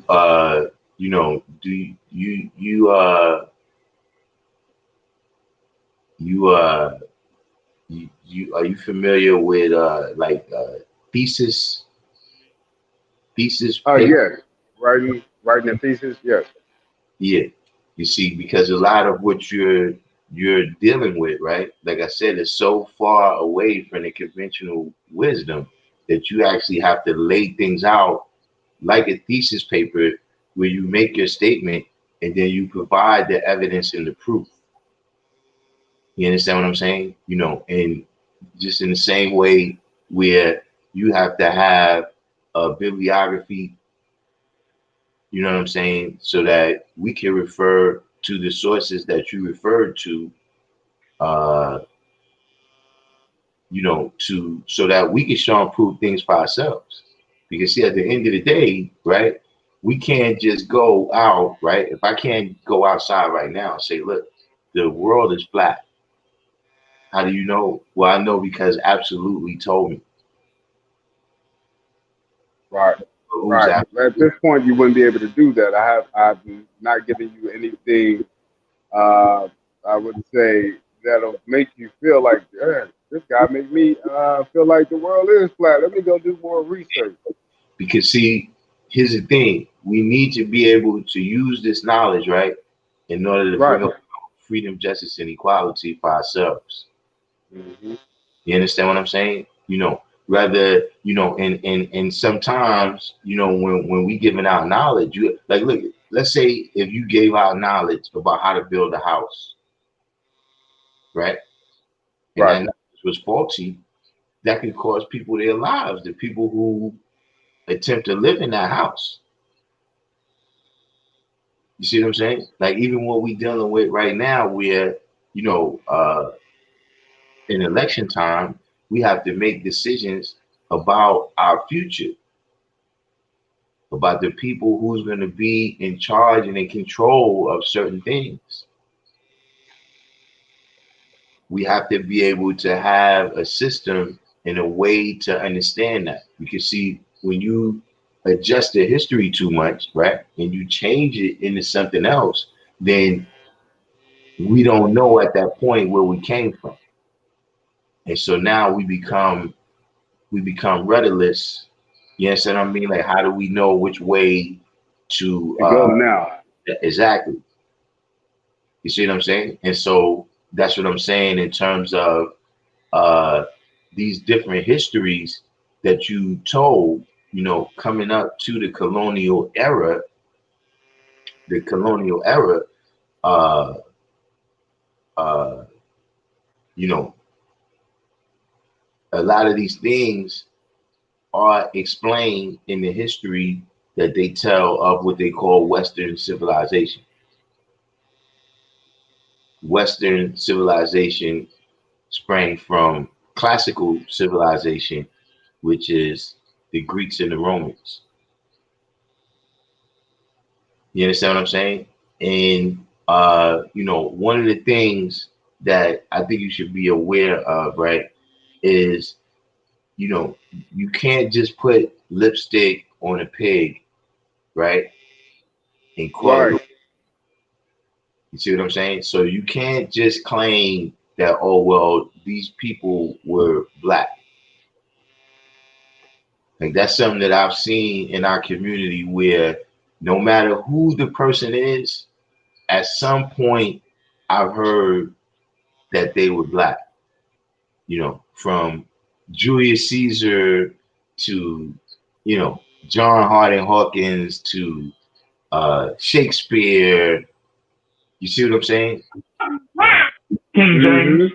King James. You understand what I'm saying? All of these different individuals. So sometimes it appears, when you're speaking it, that's what you're doing. That you're taking all of the history that you see as good history, right? And you're assigning this to the Indians, the Indians, as you spoke of them. Right, Yeah, right, right. I see what you're saying. Totally. yeah, and what I'm saying is, uh, the way I see it, you know what I mean. You've kind of oversimplified. You've oversimplified the original man's history, and you've oversimplified his accomplishments. So you got to remember that, things that exist, even when you was talking about different things that invented, you know, different parts of the planet present different challenges. And when the original man applies himself to these different challenges, right, we've Right, accomplished different things. We've learned different wisdom. Now, of course, this is one of the things that you may not agree with because you look at the planet as being flat. But the fact is, right now, you can call up people in other parts of the world, right? Right now in right. America, it's dark. You can call up people in other side parts of the world, and they'll tell you that it's light over there right now. Like what we actually see when we look out at the sky is different. And that in and of itself is going to lead us to discover different wisdom. Not different Yeah. wisdom as in it's not true over there, but I'm saying the perspective that it gives us. You see what I'm saying? It could be any object that we're looking at. You might see me sitting in front of a screen, right? But how do you Right, know that screen is a TV screen, right? Or a computer screen? So you have to have a certain perspective, right? And be within a certain proximity so that you can see what I see. And so, you know, I'm not belittling the civilization that you know I'm not belittling the civilization that or the levels of civilization, the levels of accomplishment, right, that occurred in North America and South America. But it does seem as though you're denying history that existed everywhere else. You understand what I'm uh, saying? absolutely. That's only because I deny evolution. Uh, I don't deny that history started everywhere else. I'm denying that we started out of Africa and came from monkeys. So I have to have a different start to history if I'm denying Wait, what. wait, wait. See, here's what I'm saying. You've done something where it's like, okay, you totally, you know, sometimes you don't have to jump out the window. You understand what I'm saying? Now, Right, there is I can understand you what you're saying, right? And this is another uh flaw that I see at least, right? Is right, that you've allowed the negativity, right, that Europeans have attached to the African identity and the African existence. You've allowed that negativity to skew how you see Africans. And so now you're trying all these different ways to dissociate yourself from that history. You know what I'm saying? Which is something that I'm not sure if you was on, but we discussed that before in terms of this is something that black people in America have done for centuries. You understand what I'm saying? Which is constantly try to attach themselves to other identities. You know what I'm saying? The first time I could say I really noticed it was it was a woman named Irene Cara. You know what I'm saying? I'm pretty sure that was her name. And we looked at her as a black woman. But one day they asked her what she was, and she was like, "Well, I'm Irish and Dutch and Italian." We kept going. You understand what I'm saying?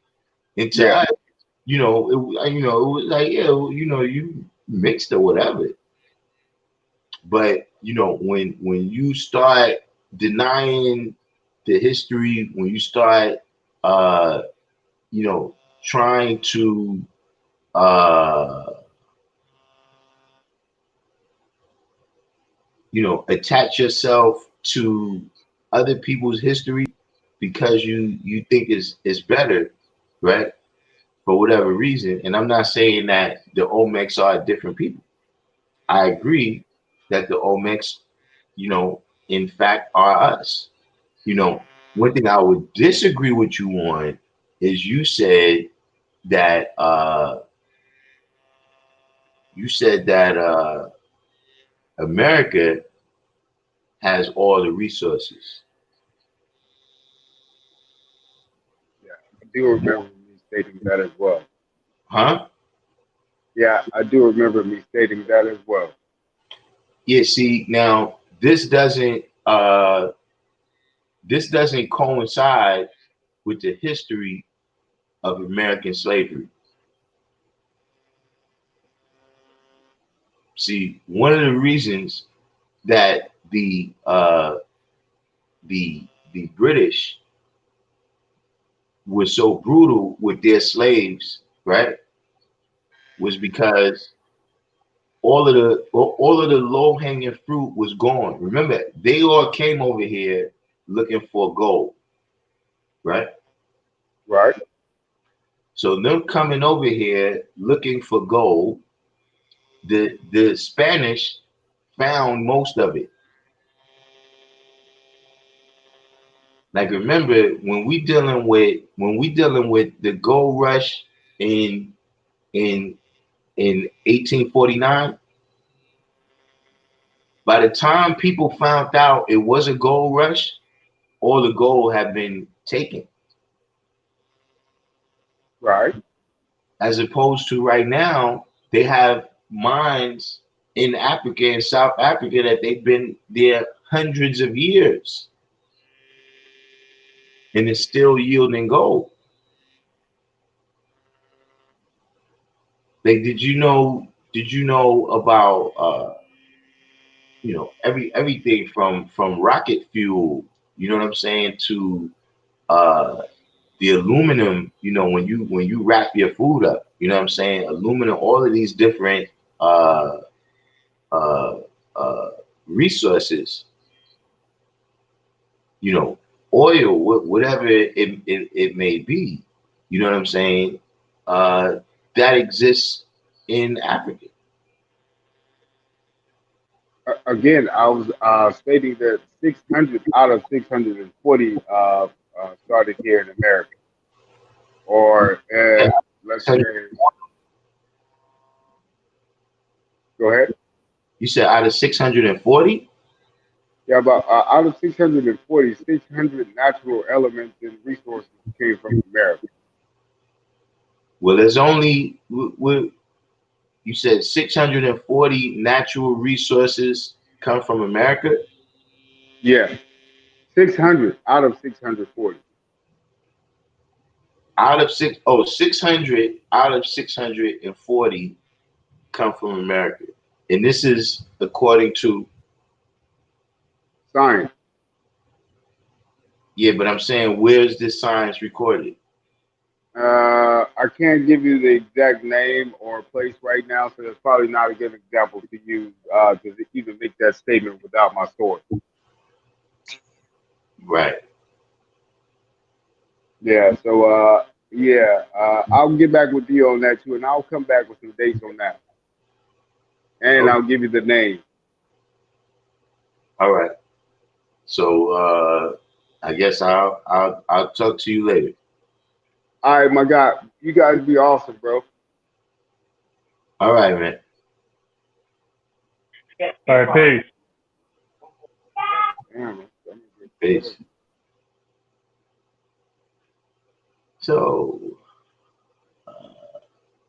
we reemerged from the rabbit hole.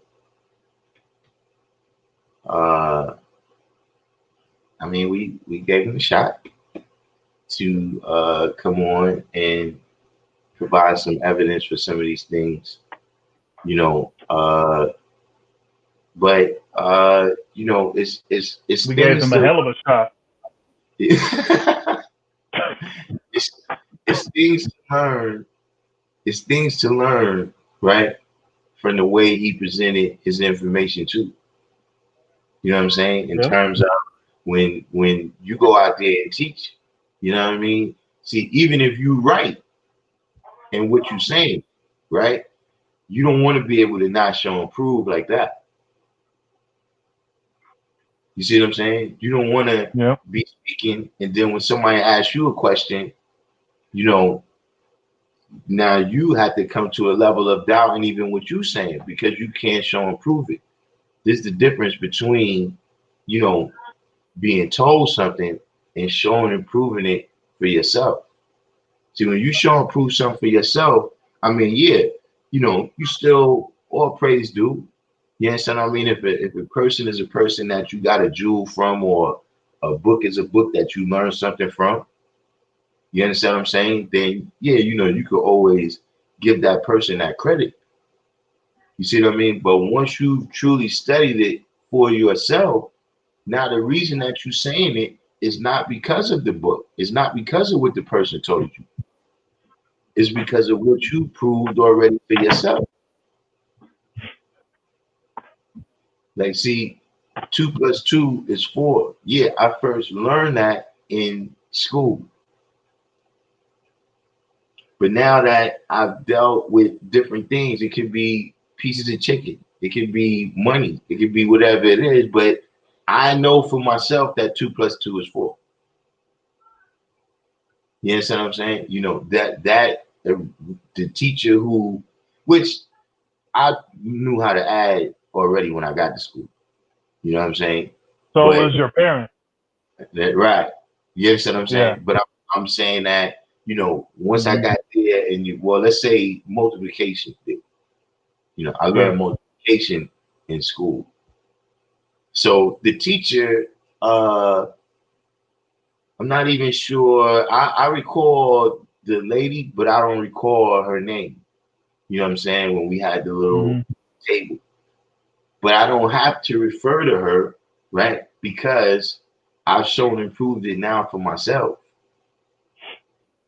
You see what I'm saying?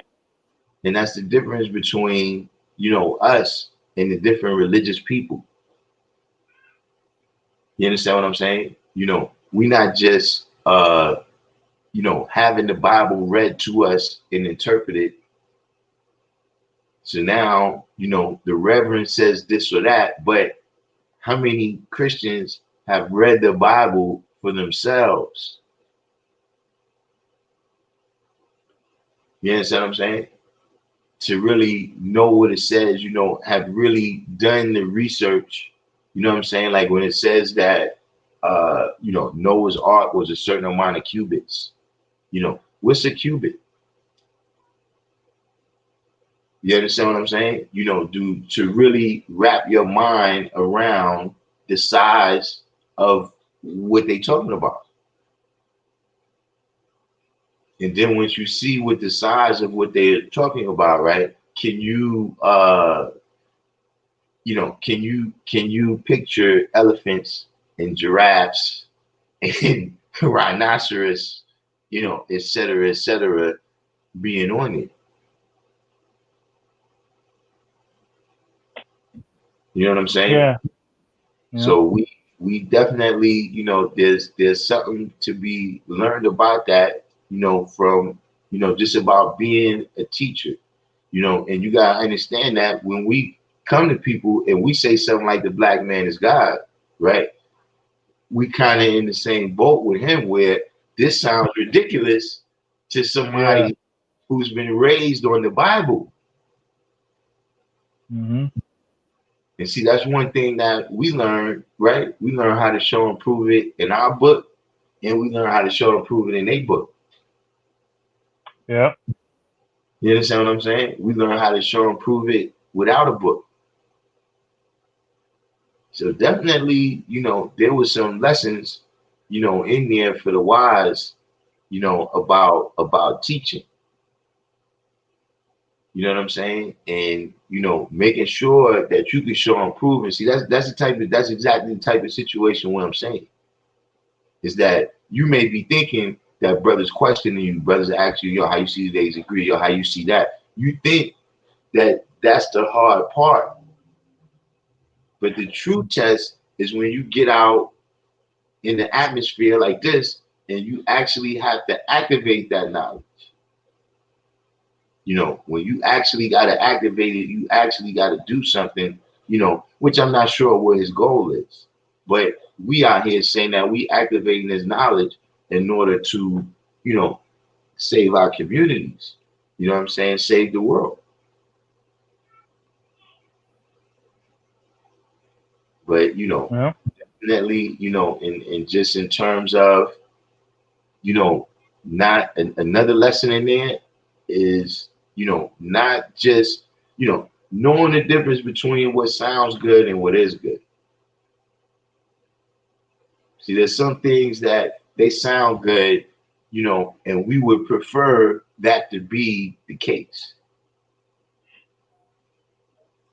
True But indeed. And yeah, there's a difference between, being excited with, what you learn through your study and actually knowing.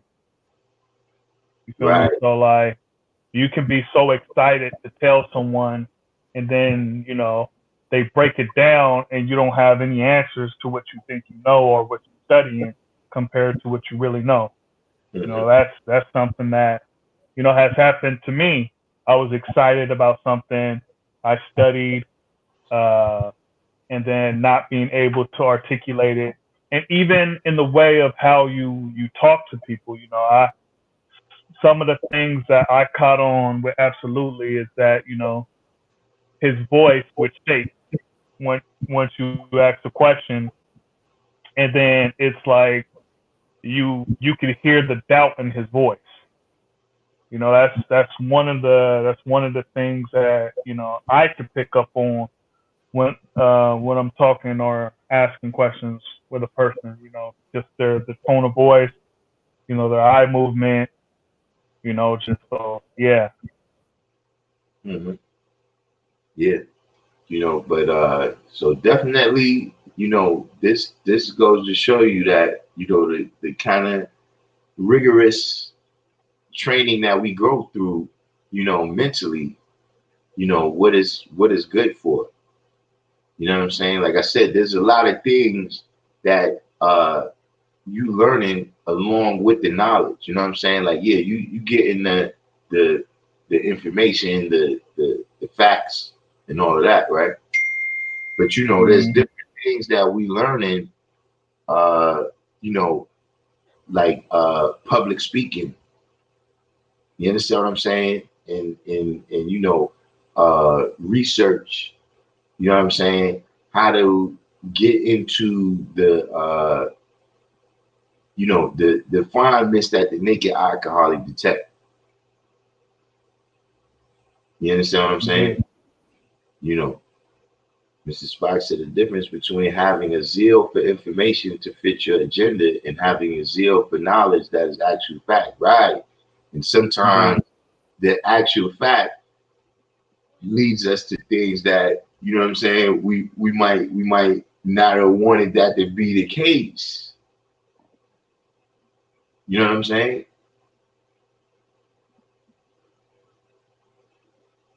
And just Don't allow certain times, the naked eye to fool you. You understand what I'm saying? Remember that the eye has its own level of things that's called optical illusions. That is strictly for the eye. It's not. You understand what I'm saying? It's not for the hand. It's strictly for the eye. You understand what I'm A saying? mirage is one. Right. So, all of these is things that we can learn, you know what I'm saying? Hopefully he learned them. And, when he come back, he'll be able to present his science in a little more of an orderly fashion. Yeah. Yeah. And some that I've learned from this is just knowing your audience, because he's taking this to us and like Yeah, this is a tougher crowd. He went to the heavyweight when he's a feather, so he got to he got to take his steps, so. And see, I'm gonna tell you another thing too that was in there a little bit, right? Is the devil did it. Where, you make whatever statement and then you say, oh, well, the reason we think it's the other way is because the white man has pulled the wool over our eyes. Like I keep telling people, man, the white man don't have no knowledge. There's no white man knowledge. There's no knowledge don't work like that. You understand what I'm saying? All the science, the mathematics, all of these things, the study of different things, man, this comes from the original man. Even according to their own version of events, they learn how to do these things by coming amongst the original man, all over Asia Minor, but specifically the Egyptians. Yeah. And they let you know because when the enlightened men came back, they would punish them, because they were other than. They were like, okay, you're saying this, but we believe that. So now you're on house arrest or you're about to be killed or whatever. So, I mean, they're telling you right there that wasn't theirs. Mm-hmm. Yeah. So, that's another kind of, pitfall you gotta look out for. You know what I'm saying? Don't get caught up in, there's some things that the history is there, is demonstrated. We don't have to, reach. We don't have to stretch. You know what I'm saying?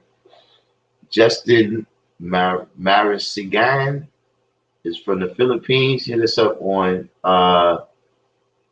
Facebook. He says Black Lives Matter.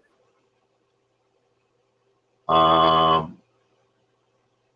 mean, I have to agree. Yeah. Socrates was killed. Yeah, Socrates, right? Socrates, Pythagoras. You know what I'm saying? That was off of them left and right. Yeah, you understand what I'm saying? And and that's the pitfall you got to look out for, is that you don't let the belief become stronger than the actual facts. Mm-hmm. You understand what I'm saying? Lots of guys, all the way up to Galileo and all of these different types of individuals, right, was persecuted for having some knowledge that went against the Catholic Church or the, whatever, other religions that people believed in at that time. Yeah. You see what I'm saying? So now you see, what your job is. When you go out there amongst people that's of all different mindsets. And somehow, you gotta make sure that everything comes down to the truth. Indeed. I also saw or heard some of the Christianity in it. Noah, and it was just like a whole magical kind of thing. The whole dome, and then magic doing this and that, and yeah. So yeah, that's something that we're gonna have. We come into contact with other people, because one of the things that people always ask me is like, okay, well, who's the first person? Because they're coming from the mindset of Adam and Eve, and he kind of went there too, but he was more focused on the Eve aspect, and how women were the beginning and men are mutation. And yeah, so it was like a couple of schools of thought mixed together, just a gumbo of a whole bunch of shit. Yeah. Like a whole bunch of different conspiracy theories kind of jumbled up together, but even the conspiracy theories is like from different sources or something, so they don't really come together in that way. You know what I'm saying? But I might come back on tonight. I gotta go on Blog Talk Radio with this brother. I gotta do a little interview over there. So I'm about to wind this one down. Of course, everybody that made it this far, I know it was difficult to make it this far today. You know what I'm saying? I know that might not have been the easiest thing today, but do the each one teach one, hit the like button. If you're new to the channel, subscribe. Keep sharing this out on your other pages, your groups. You know what I'm saying? And is this now? I think Conspiracy Week, because I'm waiting to see what conspiracies Trump comes up with now. The conspiracies of why he didn't win. You know what I'm saying? I'm sure that's a whole other rabbit hole that will be going down for years. You know what I'm saying? Like, they just stopped speaking. In fact, they still speak on the conspiracies of why Hillary felt she lost. You know what I'm saying? From sexism to Russians, Yeah, I heard we had a black president and the male ego wasn't ready for a white woman or whatever. Yeah. But are you gonna stream the show that you're about to be on your channel? Yeah, actually, that's what I said. I might come back on. I'm about to contact the brother right now and see, you know what I'm saying? So I might be able to have it on both. So like I said, everybody do the each one teach one, and I'm gonna say peace. Peace.